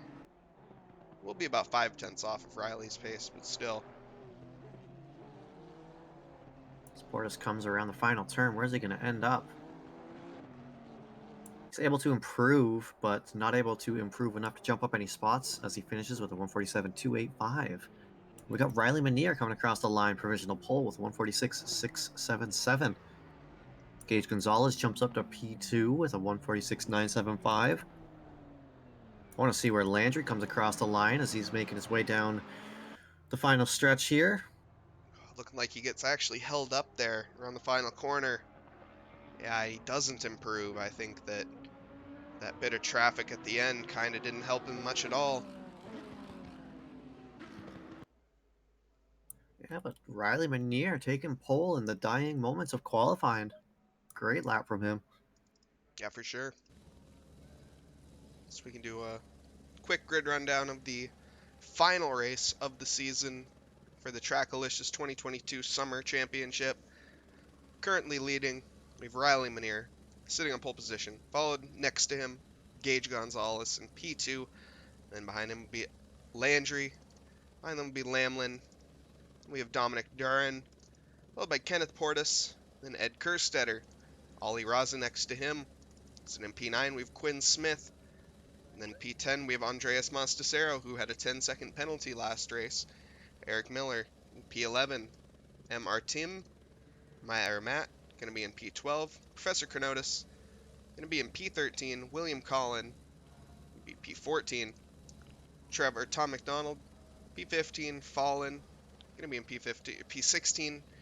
Padberg, P17. Mike Burkhoff, P18. Leading the split 3 is going to be Aaron Kuhn in P19, followed by Elmer and Lackney bringing up right behind them. Then Turner, followed by you. Provolone in P24. Hopkins in P25. Pancheniak in P26. Andy Oak P27. Santiago Orsacco in P28. Jose Bravo P29. Vericosa P30. Sapien P31. And Eric in P32, rounding out the back of the grid. And we actually have Ricardo Rivera in the chat, and he actually called for P1 and 2, Riley and Gage. Wow. Good call.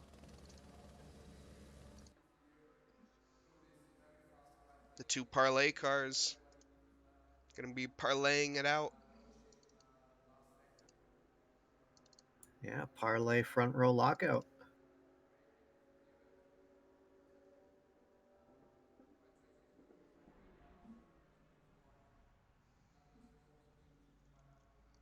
And yes, indeed, Mr. Alves. KP is a real nice guy, and he's a quick driver.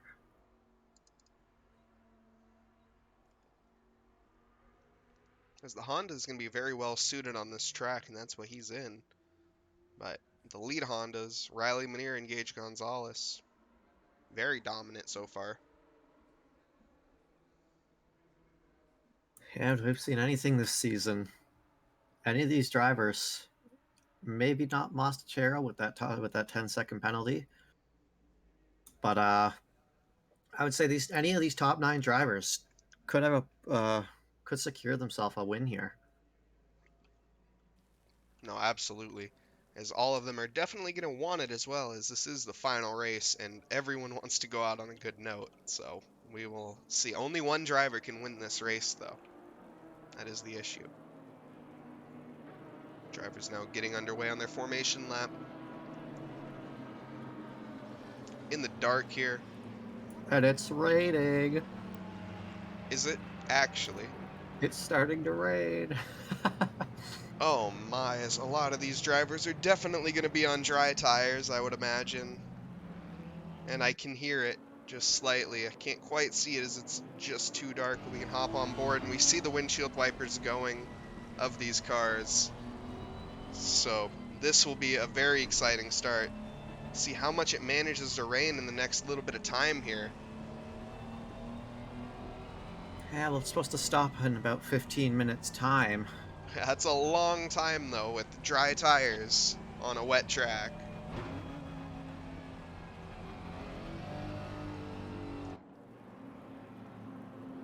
Yeah, we'll just have to wait and see, as we're at a greasy state right now.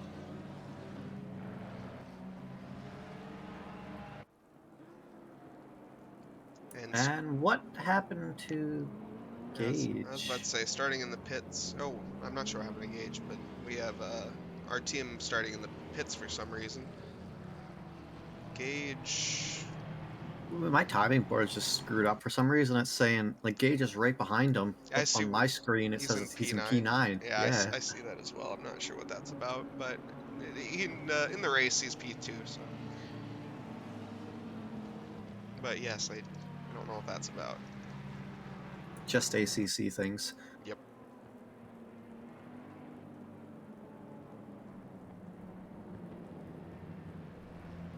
The rain looking like it's not really picking up too much, but there's still plenty of time for it to do so.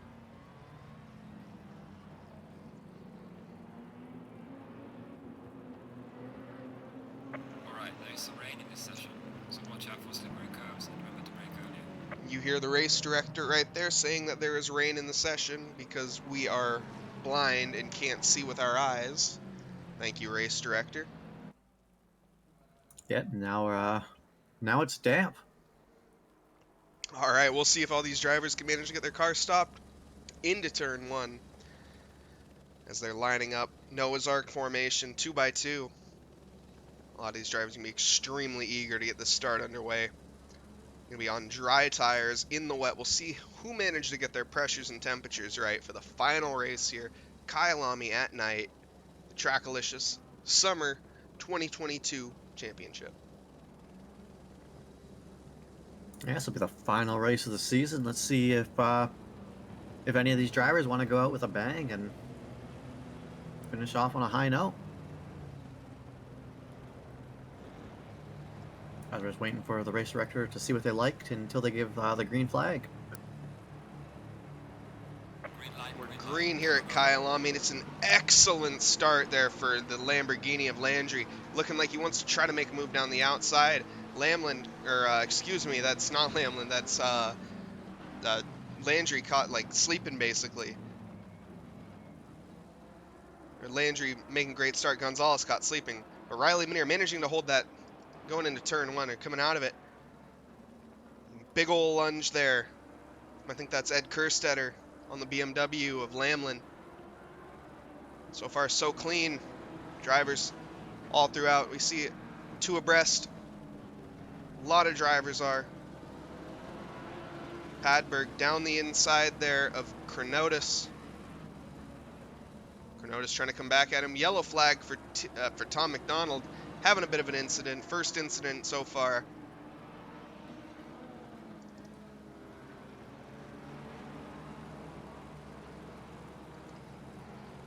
Everyone else keeping it quite clean, as we see, though, another yellow flag for Veracruz. Looking like they had a bit of a spin themselves. And Gage Gonzalez, our P2, not sure what happened right there, has yellow flag.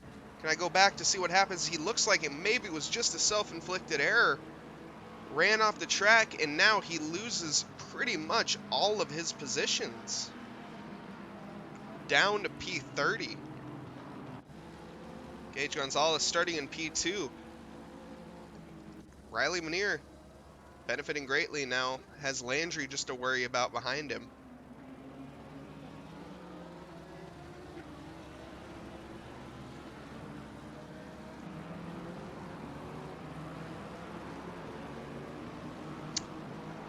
Yeah, you were in fact wrong about Landry, or about Gage. The bearded driver. You called it.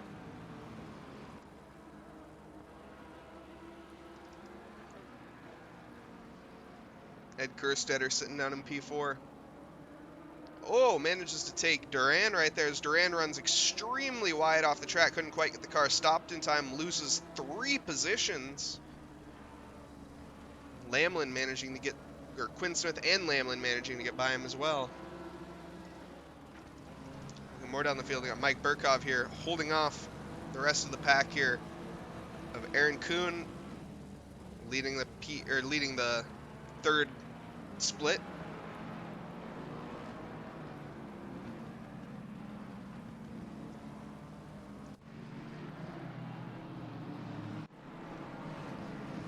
You can see that spray is pretty bad down there right now, as track conditions do not look like they're improving. A lot of these drivers are going to be struggling to hold on. Landry right behind Riley Manier. See what it looks like on board, as you just can't see anything.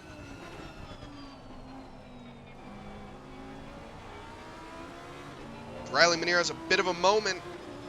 Makes a very defensive move, though. Landry can't quite get by. He's going to try to go for the better run. Down the start-finish straight. Will stay on board for him for now. Right on his bumper. Manages to get a decent run out, but that Honda looking like it's going to have a bit of a better run on the start-finish straight. Round the kink. Will Landry have enough of a run to go down the inside? He wants to take a look, but just that, and doesn't quite go for the move. Currently setting the fastest lap. Good 0.3 faster than Riley Manier on that last lap. He's going to be wanting to get by it as soon as he can.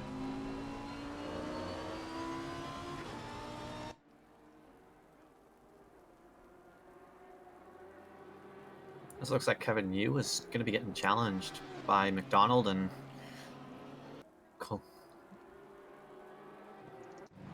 as McDonald is actually trying to get by Kevin Yu, and is also under fire from Cologne himself. So through a battle for P18 right now. Woozy runs very, very wide there. Gonna have the inside line. Looks like he manages to recover, thankfully. But Kevin Yu almost having a bit of a moment, but still, yeah, Trevor McDonald just cannot quite, or Tom McDonald, excuse me, cannot quite get a run on him there. But Kevin all over the track, looking like maybe he didn't quite get his pressures right.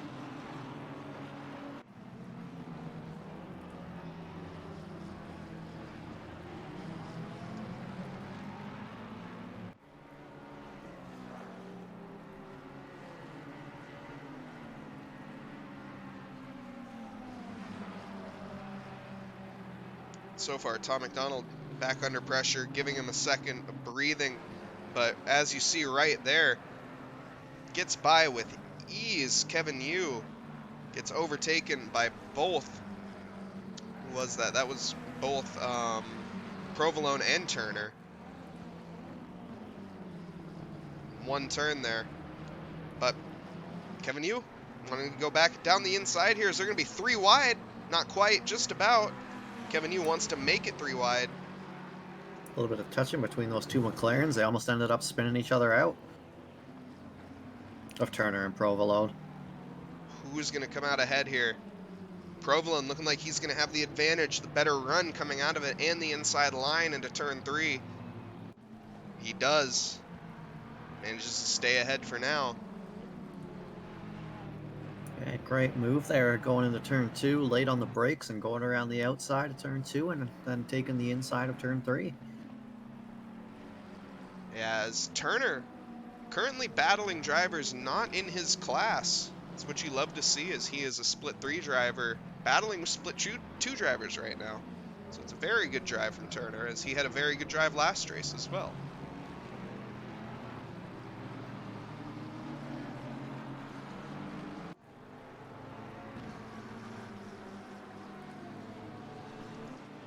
Jumping back up.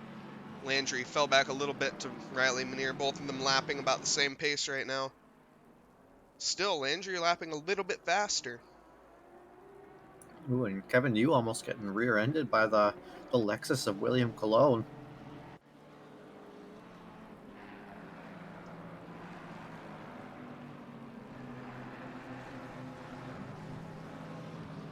Ooh, we see some battling with Lackney and Kuhn. Side-by-side action. Going on the penultimate corner. Kuhn holding the position for right now.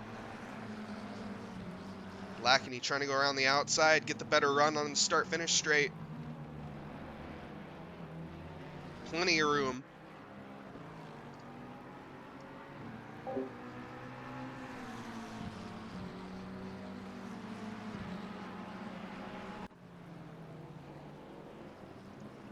Excuse me, had a bit of a coughing attack. Side-by-side action on the start-finish straight.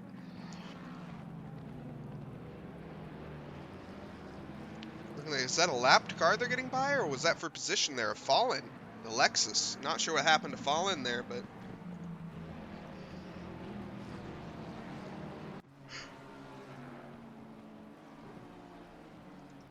Track conditions not looking like they're getting any better, but the drivers looking like they're coping quite well.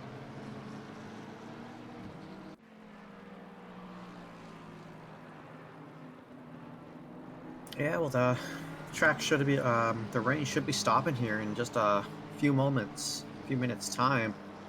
Now the track will stay a little wet for a little while until a dry line starts to form, and with the temperatures being pretty cool and it being dark, it's not going to dry up very quickly. Yeah, for sure. And we will see if that does affect some of these cars. And I am honestly not sure if they're on dries or wets. I think they're on dries, but they almost have too much traction. So they might be on wets. If it does dry up, that'll be very interesting to see if their tires overheat, as they probably have the temperatures and pressures set for this condition anyways. Cronotis getting by Miller.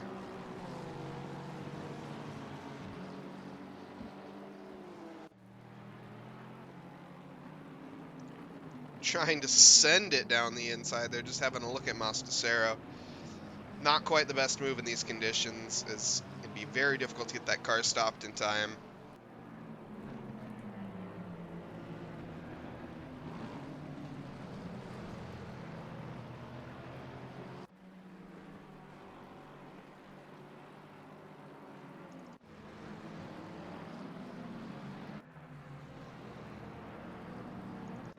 Gage Gonzalez, not sure what happened to him again, but dropping down into P30. Must have sustained damage at some point. Just went from P2 down to P30 in not a long time. And you absolutely hate to see it. It is not an ideal race for him, especially for the final race of the season. Yeah, and not ideal races, as he didn't have a very good race one either. I'm pretty sure he just returned to the pits and stayed there for most of the race after one of the incidents in race one. Yeah, you hate to end a season like that. And we see there Kevin Yu and William Collin. Collin using that Lexus as an off-road vehicle, but Kevin Yu managing to get by still.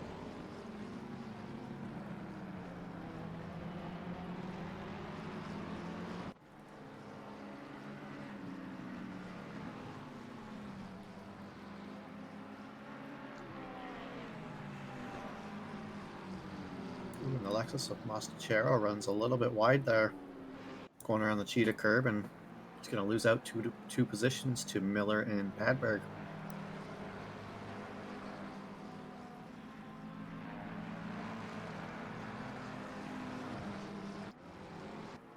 Aaron Kuhn still leading split 3 field. Professor Cronotis leading the split 2 field currently, though. That's nice to see. You don't see that often, as he currently has a pretty decent lead over Eric Miller. I mean, he's got a second gap breathing room, which can, in these conditions, means nothing. And he's honestly pushing up closer to Duran. I don't think he's going to manage to get by Duran. Duran's been showing great pace these past few races. I say that, though, and he runs wide into the gravel right there, giving Cronotis a chance.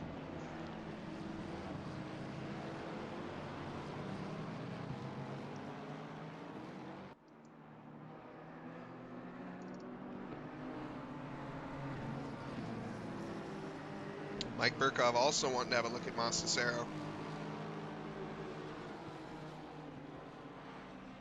Going in the blind left-hander, he's looking like he wants to have a look around the outside. Doesn't quite have the momentum. He's going to try to get it back on the exit, but it's going to be quite difficult for that Honda to beat out on that Lexus in the top speed.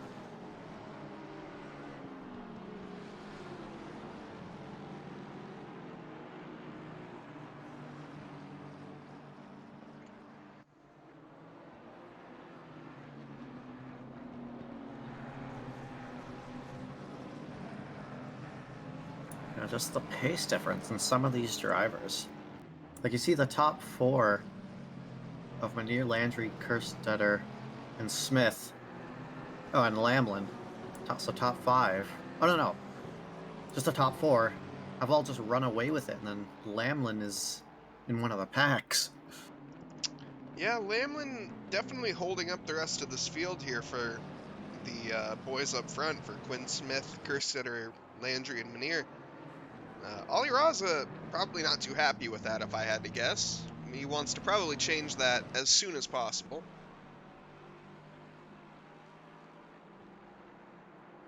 Looking like he does not want to give up either on it.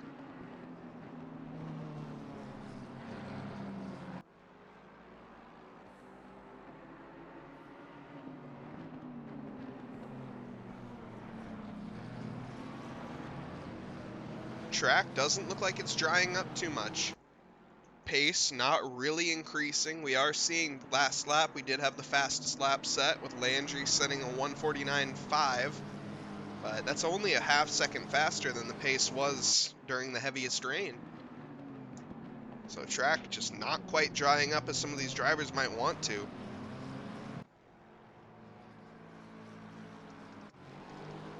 See side-by-side action with Montecero and Mike Burkhoff. Mike Burkhoff managing to get by. Montecero just plummeting through the field, going backwards currently. Maybe wanting to have a comeback on Mike Burkhoff there, but I don't think he has the pace. Maybe got something wrong with the setup. Just not the best race for him, unfortunately.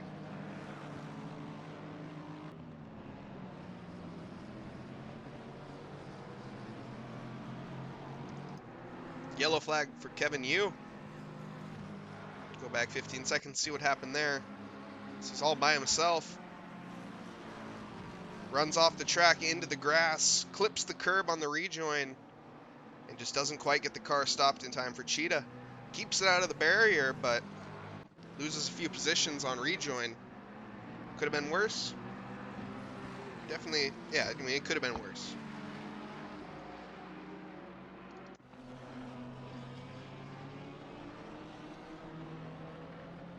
Landry right on Manier's diffuser.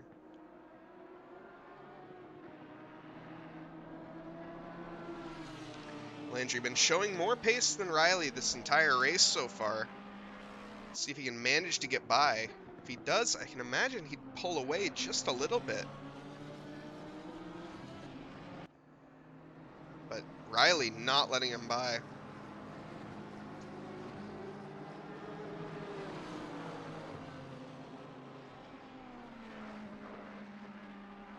Tries to take an alternate line there.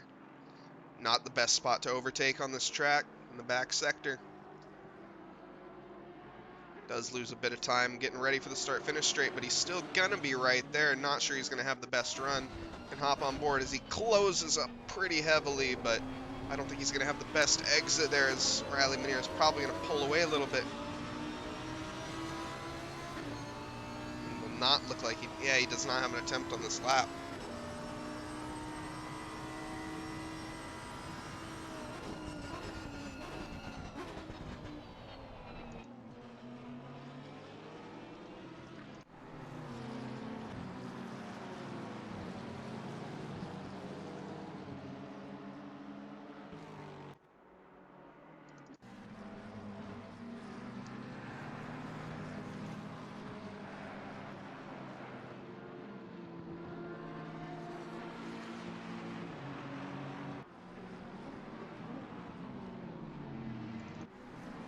Got battles throughout the field right now. P18 currently, William Collin trying his best to get by Turner, second place, or who is currently second place in their field of, or in their field spread of. Anyways, Provolone chasing down Kuhn, who's in first for the split 3 drivers. Eric Miller first for the split 2 drivers, and of course Riley Manier leading, but not by much, for the split 1 drivers. Yeah, Landry has been putting the pressure on Manier all race so far. They haven't been within half a second of each other. Ooh, bit of an error there from Landry. He still manages to keep the pressure up, though, as he is pushing the wheels off that car.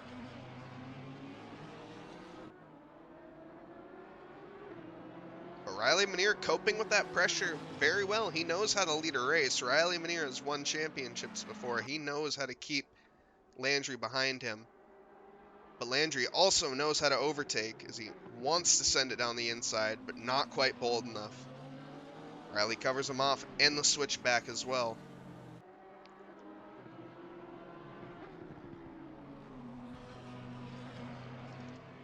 We saw Quinn Smith there getting by Kerstetter. Kerstetter, I think, just made a mistake. Ended up losing a few seconds.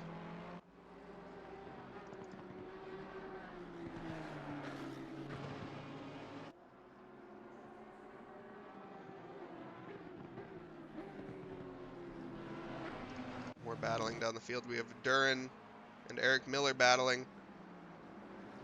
I think Eric Miller did manage to just get by him.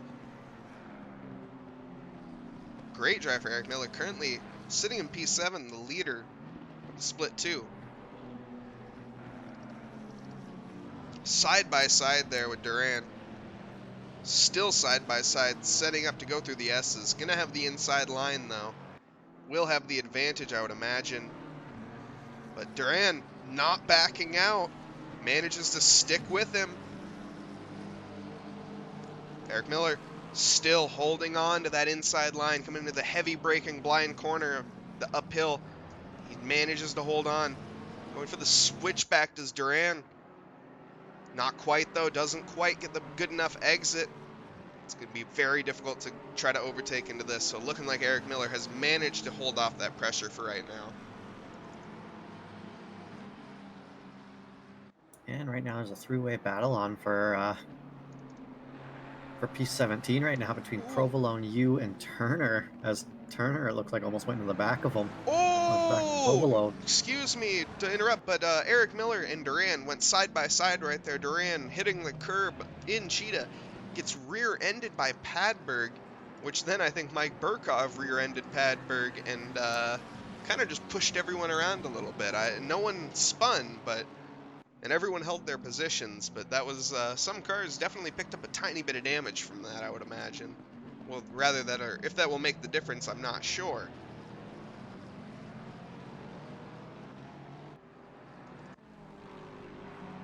But very close racing nonetheless from Duran and Eric Miller, but Eric Miller coming out on top there. 5 seconds, or 1 second ahead.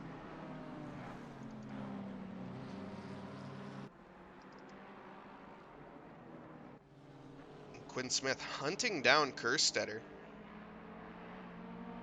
Not sure if Kerstetter is lacking pace in this one, or if he just got his setup wrong.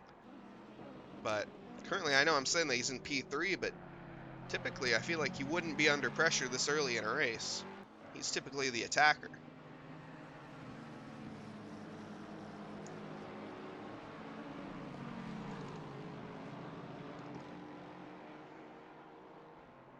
Lostacero getting overtaken as well by Chronotis.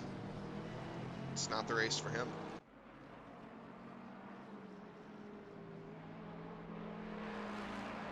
And with that 10-second penalty that Masachero has, he's not going to drop back any positions, which is nice, as Fallon is just over 12 seconds behind him. There's still 22 minutes left in this race, so anything can happen.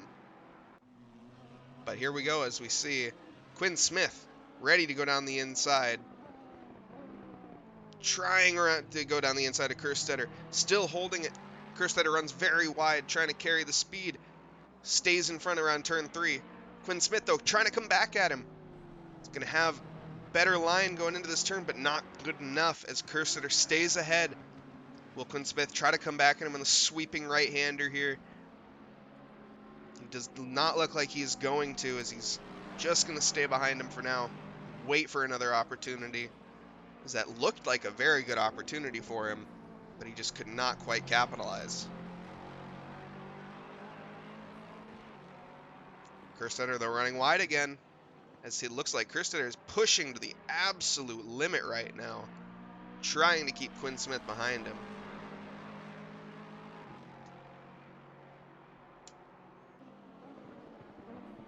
There's a 95 car off of Kevin Yu is sideways at turn 2. That's never ideal. Did he leave? Oh, there he is. No, Oh, he's there still he is. going. Okay, there we go. I'm blind.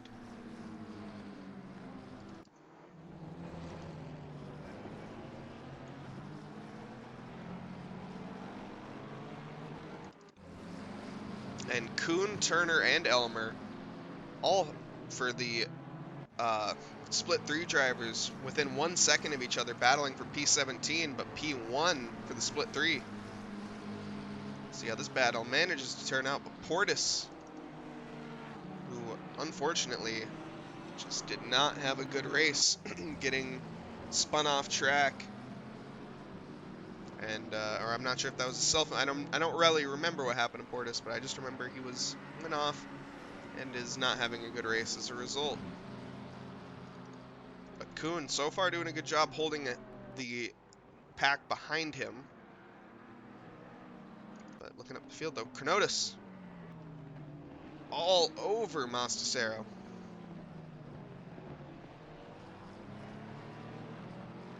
Down the inside, looking like he will manage to try to go for the switchback here. He's going to have the quicker line. I don't think, yeah, Mastasero covers off the switchback very well.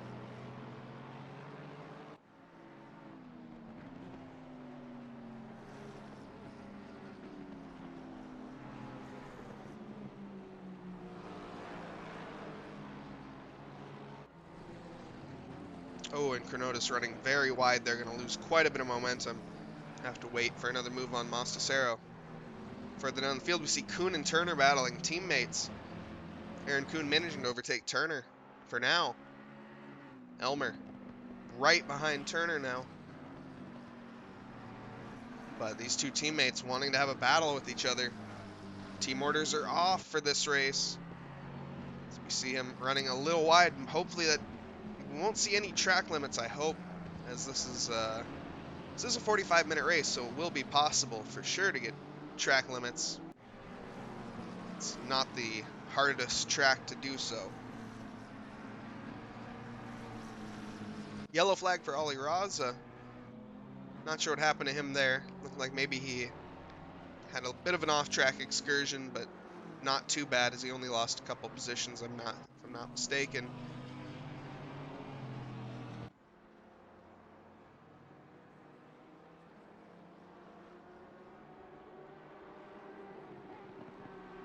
Landry just cannot quite get by Manir. Oh, no, yellow flag for Aaron Kuhn, who was leading the split 3 drivers in P16. Like he had a bit of a moment, an off-track excursion, losing him down pretty much most of the field, ending his race more or less at this point, unfortunately. But Turner still under pressure from Elmer. Elmer loving that, gaining him a free position. And Turner extremely defensive into turn 1, or turn 2.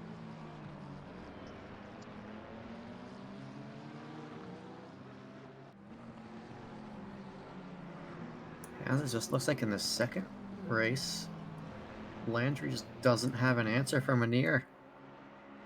But he's staying real close, keeping him honest.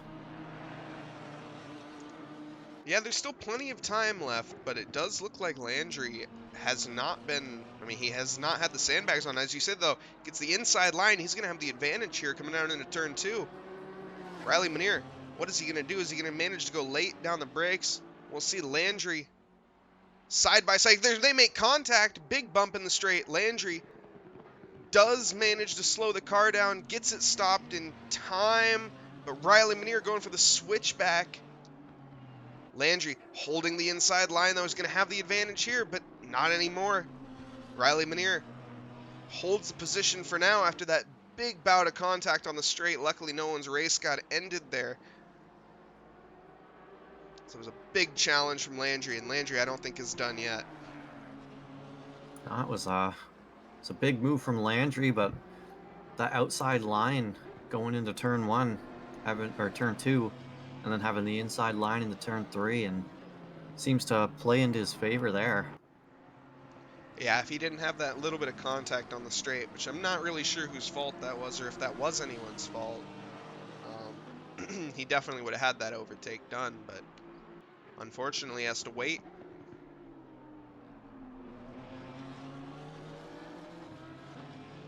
Kerstetter 8 seconds behind them. Not too much of a worry of getting back in this fight. These two drivers can battle it out to their heart's content pretty much. Kerstetter would have to catch up 2 seconds per lap for the rest of the race and then overtake them.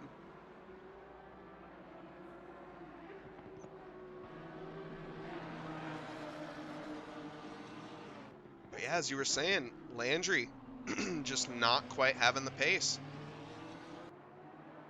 He had the one moment, and he's going to try again at some point, but now is not the time. Yeah, like he's been sticking to Manier this entire race, but just doesn't have the pace, as you were saying earlier, to get by. Riley Manier doing a wonderful job of defending.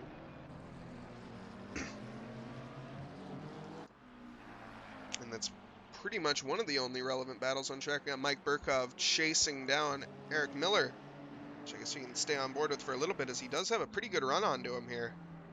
Gonna try it, has a look down the inside, but not gonna make anything of it. Tucks right back in behind, waits his time. We see yellow flag from Eric Miller. What just happened? Mike Burkov gets by Eric Miller. I don't know what happened to him. Looking like he maybe just had a bit of a oversteer moment on the exit. I'm not sure. But Eric Miller challenging right back, but too far back to do so.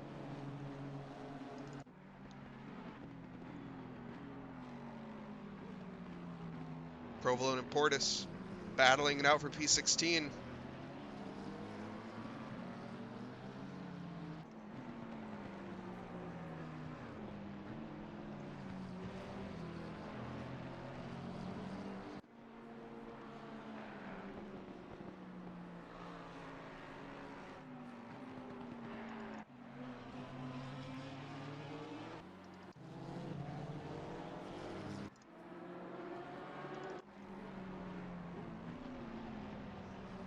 Provolone cannot quite keep up with Portis. Looking like Portis does have, he is in the upper class. Makes sense. Not class. All these drivers are driving the same speed cars, different competitor bracket. Split. There we go. Ooh, and the P7 car, Dominic Duran, actually just got a drive-through penalty for track limits. Unfortunate. Duran is having a very solid race up to that point. Hopefully we don't see that from too many more drivers, as it is a night race and quite easy to do so.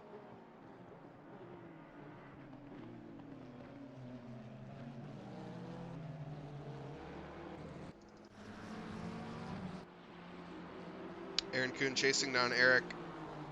See if he can manage to get anything done in the bright McLaren. It's McLaren on McLaren action here down for P24.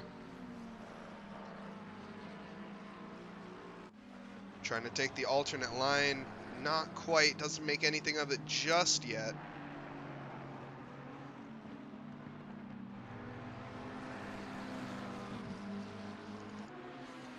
Further up the field, we have Kevin Yu chasing down Panchenia. Oh man, Pancheniak. There we are.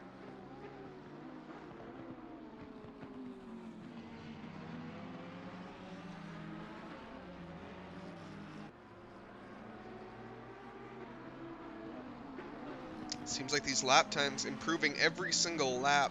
Track getting faster and faster, but Landry still cannot quite get the job done on Riley Manier. Landry, though, has secured the championship title. I think mathematically at this point, I don't think he has any chance of losing it. So congratulations to Landry for winning that, as he still will want the race win, because who doesn't? I think he has won that driver's championship. Yeah, it's been a solid season from him. There's only been a handful of races where he hasn't come out ahead. Yeah, I mean, he dominated that points board by, I think, over 200 points. At least over 150. That's just a very impressive season from Landry, and see if he manages to keep that up next year, as we'll see. I mean, with the new drivers, who knows how fast they are. And as we were saying before, if you are a new driver or a driver with experience, feel free to join our Discord, Trackilicious. Figure out about any league information. There's still like 20 spots available roughly for next season's GT3 league, and we have plenty of other seasons as well, or other leagues as well. Yeah, we got the Monday Rookie Series. We're gonna give the Tuesdays, the M Tuesdays, I believe, to Box 3 Motorsports. We got Wacky Wednesdays, which is just, you don't need to sign up or anything, I'm pretty sure. You just kind of, it's announced for the day and you join as whatever, I believe it's Raza says, and go from there. The Thursdays, we will have our mixed, well, not mixed, we'll have our, yeah, I guess mixed championship. But this time it's a little on the different side, and it's gonna be real spicy, that's for sure. Eric And then facing the wrong way on track. Sorry to interrupt. that's Eric. Unfortunately, you hate to see it. But go ahead and continue, sorry. No worries. But yeah, so our Thursday league, instead of everyone being the same class, it's weird. So one week you're gonna be a GT3 driver, and another person's gonna be a GT4 driver, and the next week you're gonna be the GT4 driver while the other driver's gonna be the GT3 driver. So essentially multi-class, but every week you're switching your class between a GT3 and a GT4. It's very interesting. And as Yeah. you were saying that, Aaron Kuhn had a bit of a self-inflicted error around the S's, I think. And lost position to Vericosa. Not too big of a deal, but so, happened nonetheless.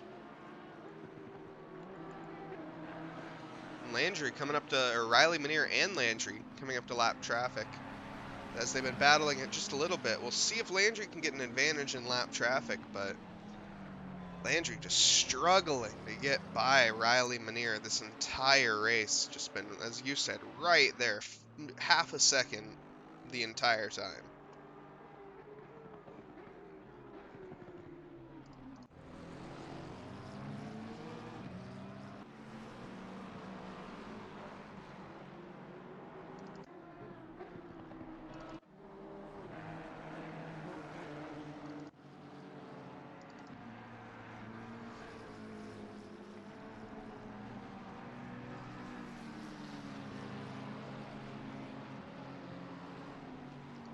Mike Burkov, our current split 2 leader, getting chased down by Eric Miller, as they've been battling for pretty much this entire race as well, but it's been the other way around, as Eric Miller has been defending from Mike Burkov, but now the shoe's on the other foot. We'll see if he can manage to stay ahead for the rest of the 7 minutes and 45 seconds.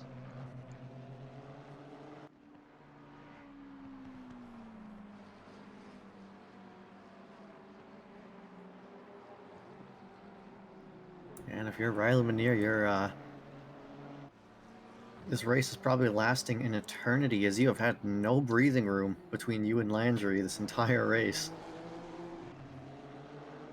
Yeah, Landry has been on top of it. Hasn't made a single mistake yet, but neither is Riley Manier.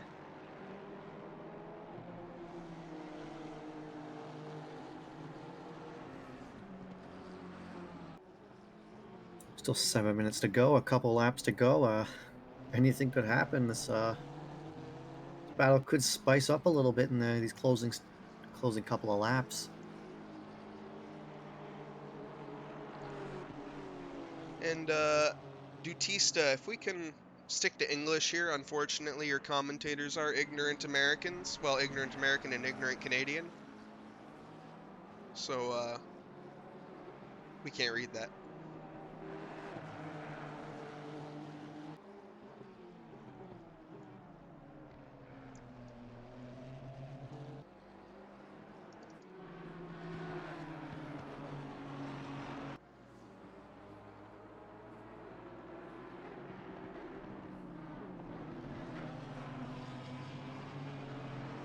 Landry still just trying his best. He cannot catch a break, though. Riley Manier driving the perfect race so far. And Ed Kerstetter under pressure from Quinn Smith. Oh, that's actually, never mind. That's a Vericosa. It's a lap car. Or Kuhn, actually. He's trying to get by. Hopefully this lap car doesn't get by, though. Or if he doesn't get by him, well, Kuhn takes off the track. Quinn Smith not going to catch Kerstetter in time. At least with that lap traffic.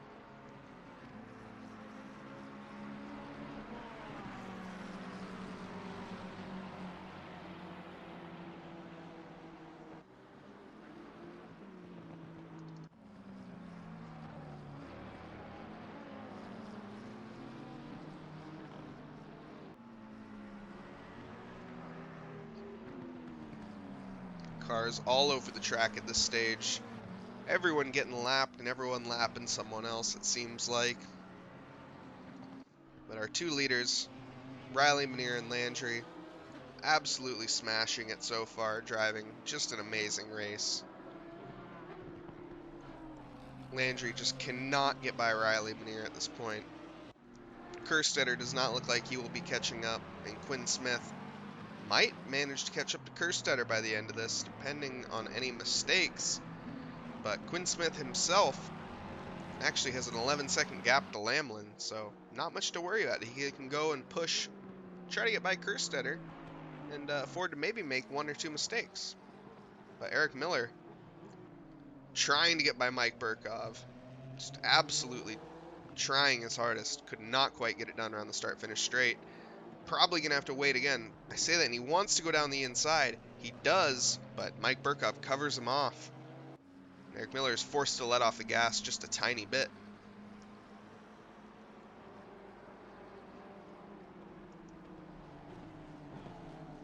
Tom McDonald there having a yellow flag in the middle of the sector, looks like.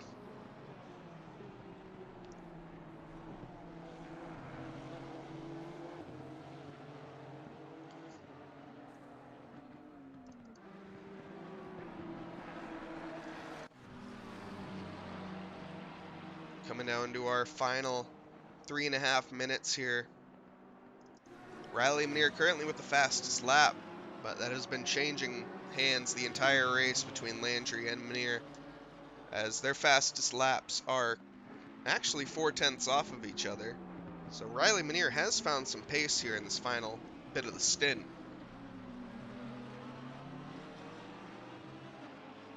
And it looks like Landry's tires may be not doing as well, as they are actually lapping. I take that back. They're lapping 0.07 of a second away from each other. They're pretty close. Yeah, they're still pretty close. Looks like Landry has fallen back like a tiny bit compared to what he was a couple laps ago.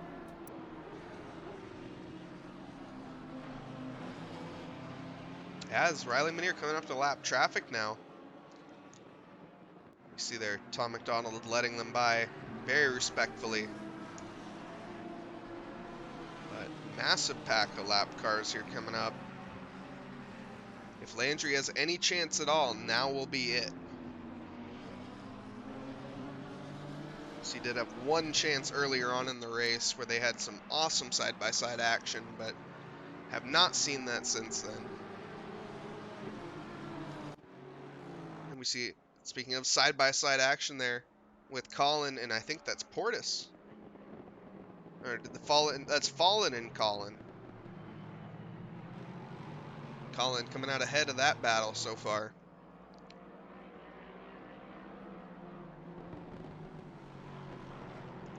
Looking like he's managing to hold on to that. And we see yellow flag from Osticero.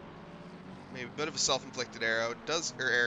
Looking like he's gonna hold on to his position, doesn't lose out. And we're getting ready here to start the final lap. I guess here it'll be in the next lap here. We see from Aaron Kuhn a yellow flag as well.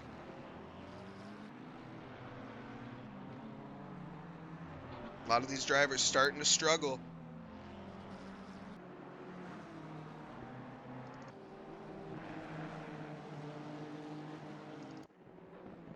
Fallen and Colin still going at it.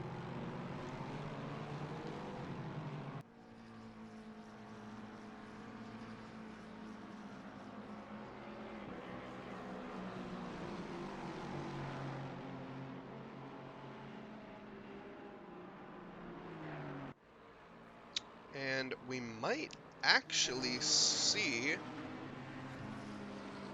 this might actually be the final lap. It's gonna be close. Yeah, for sure. It'll be close across the line. We'll see if they get that bonus lap or not. Yeah, Landry definitely hoping they do, as he's currently 2/10 behind. Just, as I said before, right on the diffuser, Rally Mariner, not giving him any breathing room. Looking like they actually will have another lap. I think. It's going to be really close. I think it might be done. I think it is as well. It's going to be really close. Now, looking like this is the final lap. Landry trying his best to go around the outside, around the final corner. They don't have much room to the start-finish straight, side by side. And it's looking like Riley Manier does take it home. Landry, amazing race from him as well, though. Cannot quite get it done. Riley Manier just not making any mistakes. Ed Kerstetter rounding the final corner. Coming across the line to seal up P3, followed by Quinn Smith and Nate Lamlin. It's an excellent drive from these top 5 drivers especially, but the rest of the field, we didn't see too many mistakes whatsoever. That was an amazing drive.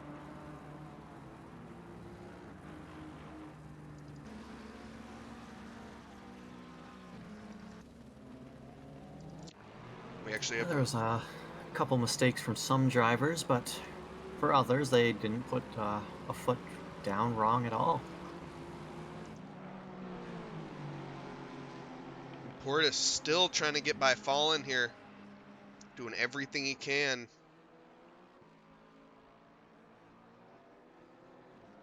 Looking like this will be a race to the checkered.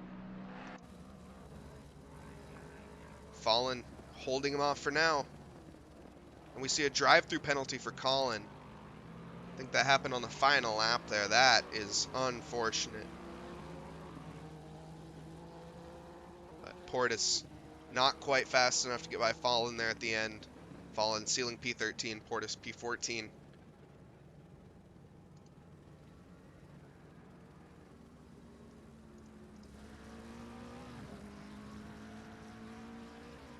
And Turner coming across the line to seal P1 for his, or actually, yeah, no, Elmer. No, he did, yes. Turner secured P1 for the third split drivers, followed by Elmer. First place for the second split is going to be Mike Burkov, and then first place in general is going to be Riley Manier.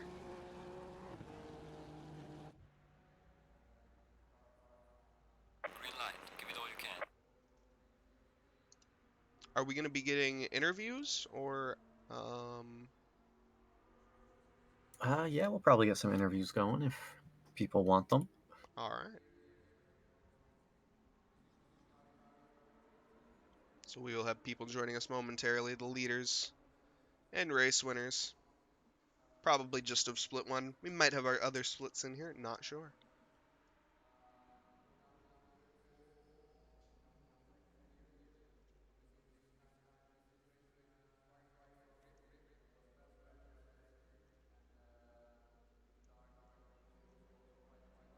I'm sure they will be joining us here momentarily.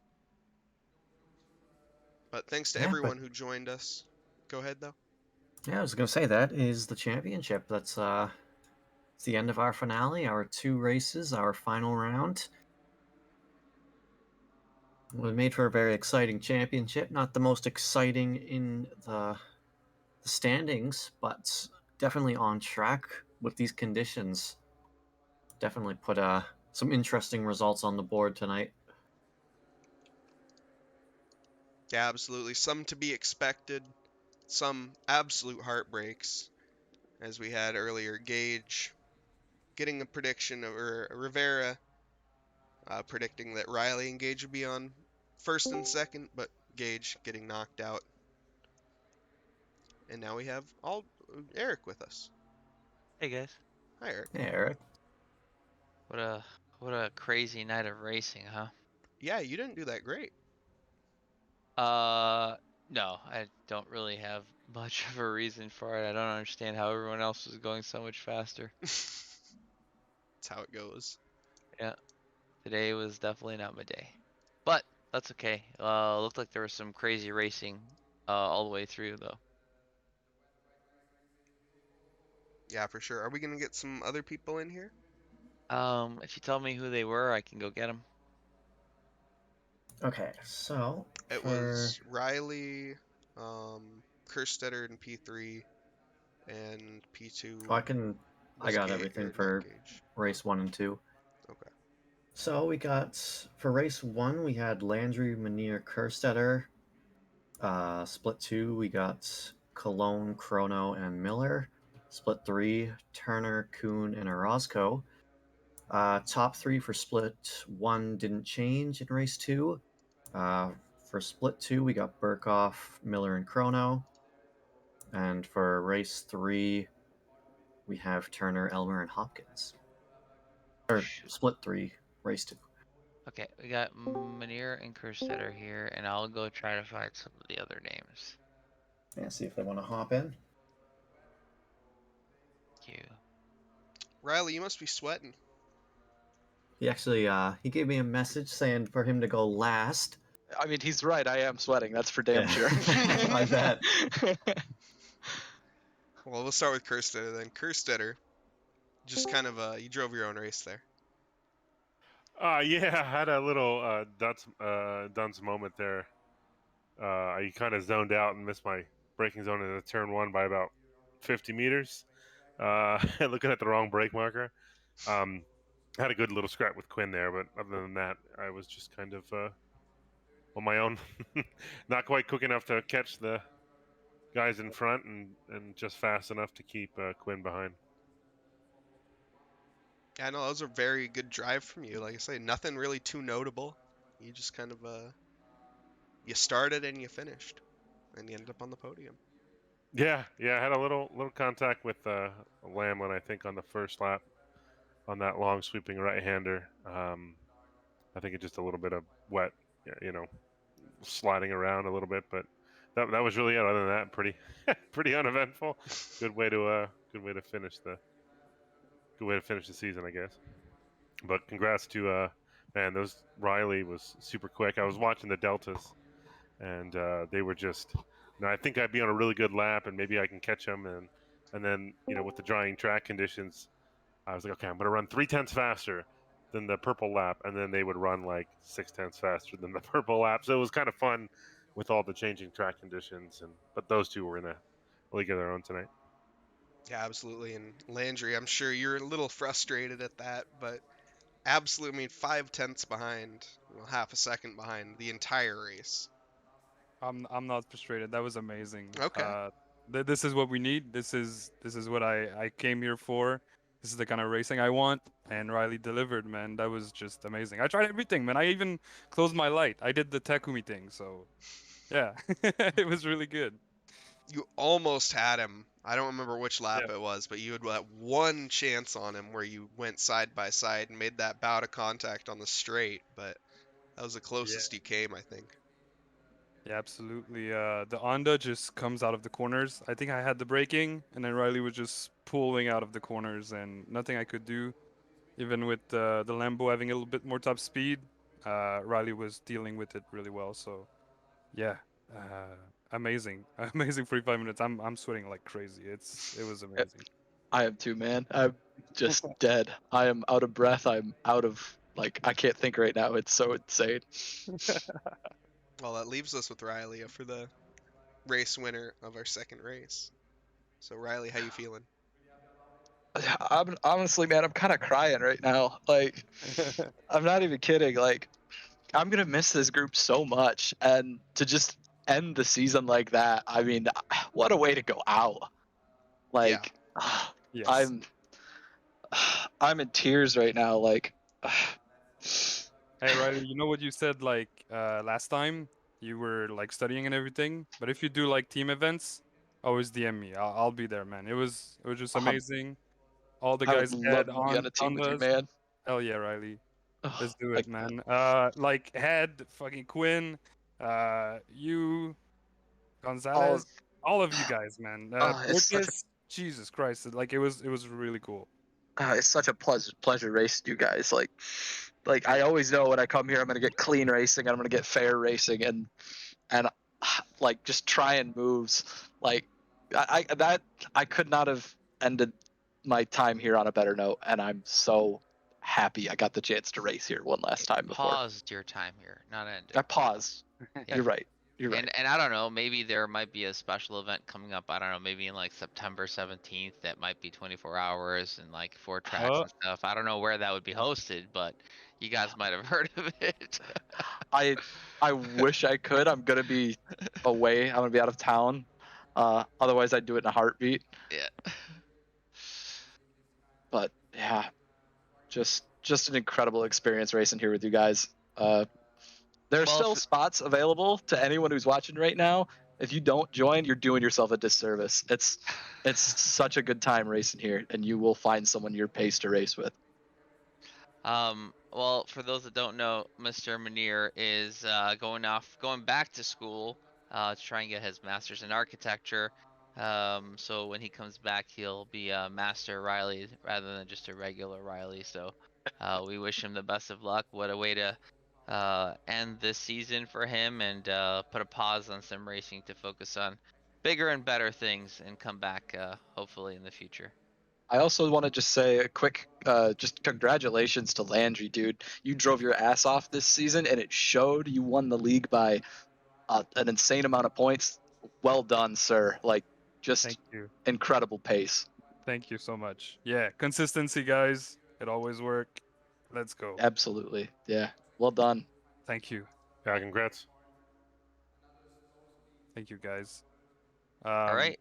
I just want to like give a little thank you to my like it's an old team. We're still kind of like friends, but they helped me with setups. They helped me with everything. We did the VCO World Cup the other time when that was happening.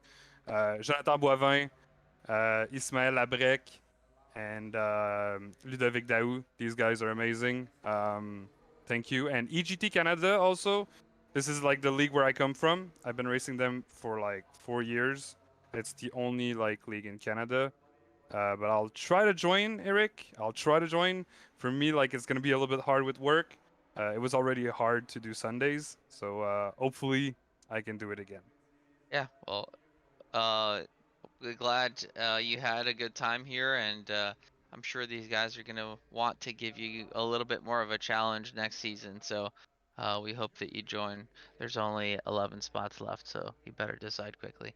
But yeah, it's been amazing, and thank you guys, the Div 1 guys, to putting on such great racing.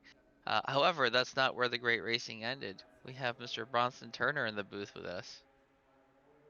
Hey, thanks for having me. Congratulations on. I believe you won both races tonight here in Split 3. Yeah, was holding on by threads for the second race for sure. It was a crazy battle. Shout out to George Elmer, who made it super entertaining. We battled well. We did get into a little bit of a collision, so just wanted to apologize for that. I came around the corner and he'd kind of come back on track. So apologies, George. Really, really sorry about that. But yeah, he made it really difficult, and it was a good racing all around for the most part. Yeah, and those some pretty wacky conditions going on here tonight. Just mix of rain and dry and in both sessions here tonight. Didn't make it easy.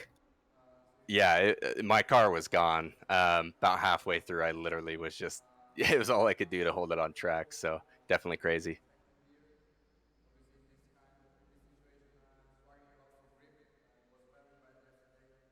Well, Mike, do you have any questions to ask him?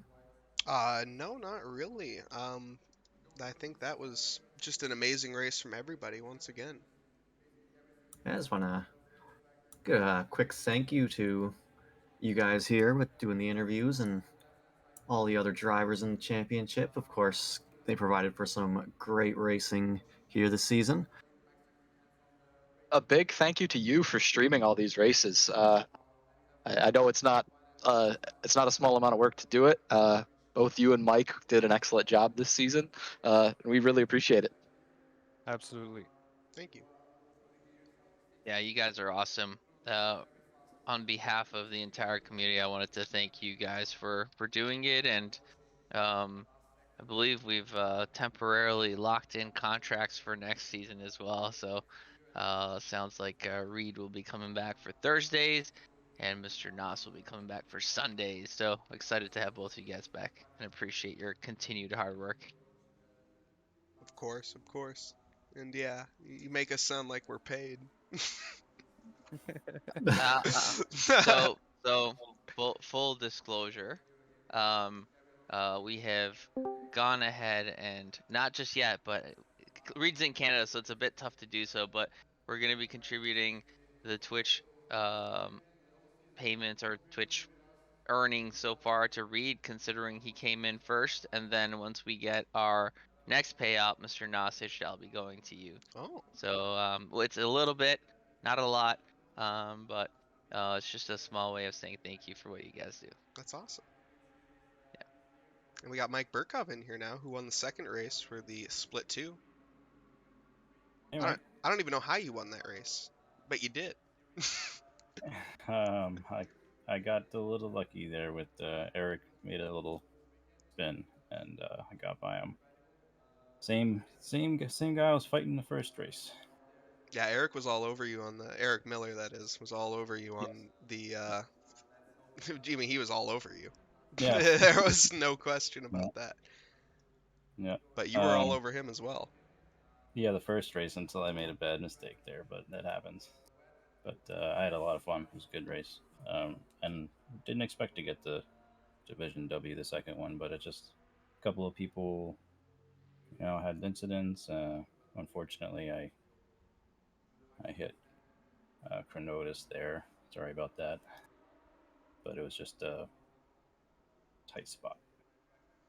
But yeah, a lot of fun tonight.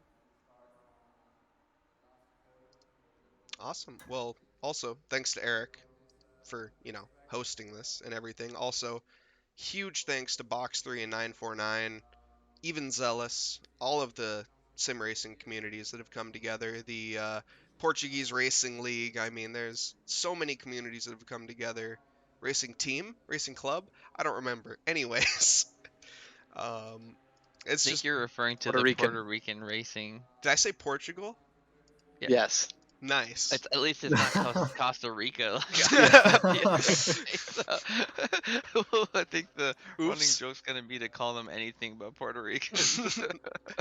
But no, it's awesome having all these communities come together and make such an amazing league. Absolutely. Yeah, and just a final word here.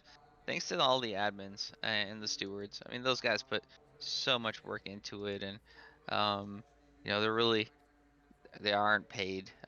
What we do is any Twitch payouts that we get and any membership fees go directly to anyone who's contributing that session. So payouts to the admins, to the stewards, to the commentators, all of the money that's earned at Trackilicious right now, not doesn't go back to redeeming all the fees. I just cover that right now, but they go directly to whoever's helping out that season. So thank you all. I know it's not a lot, but it's what little I could do to help compensate for the masses of work that you guys do. So thank you.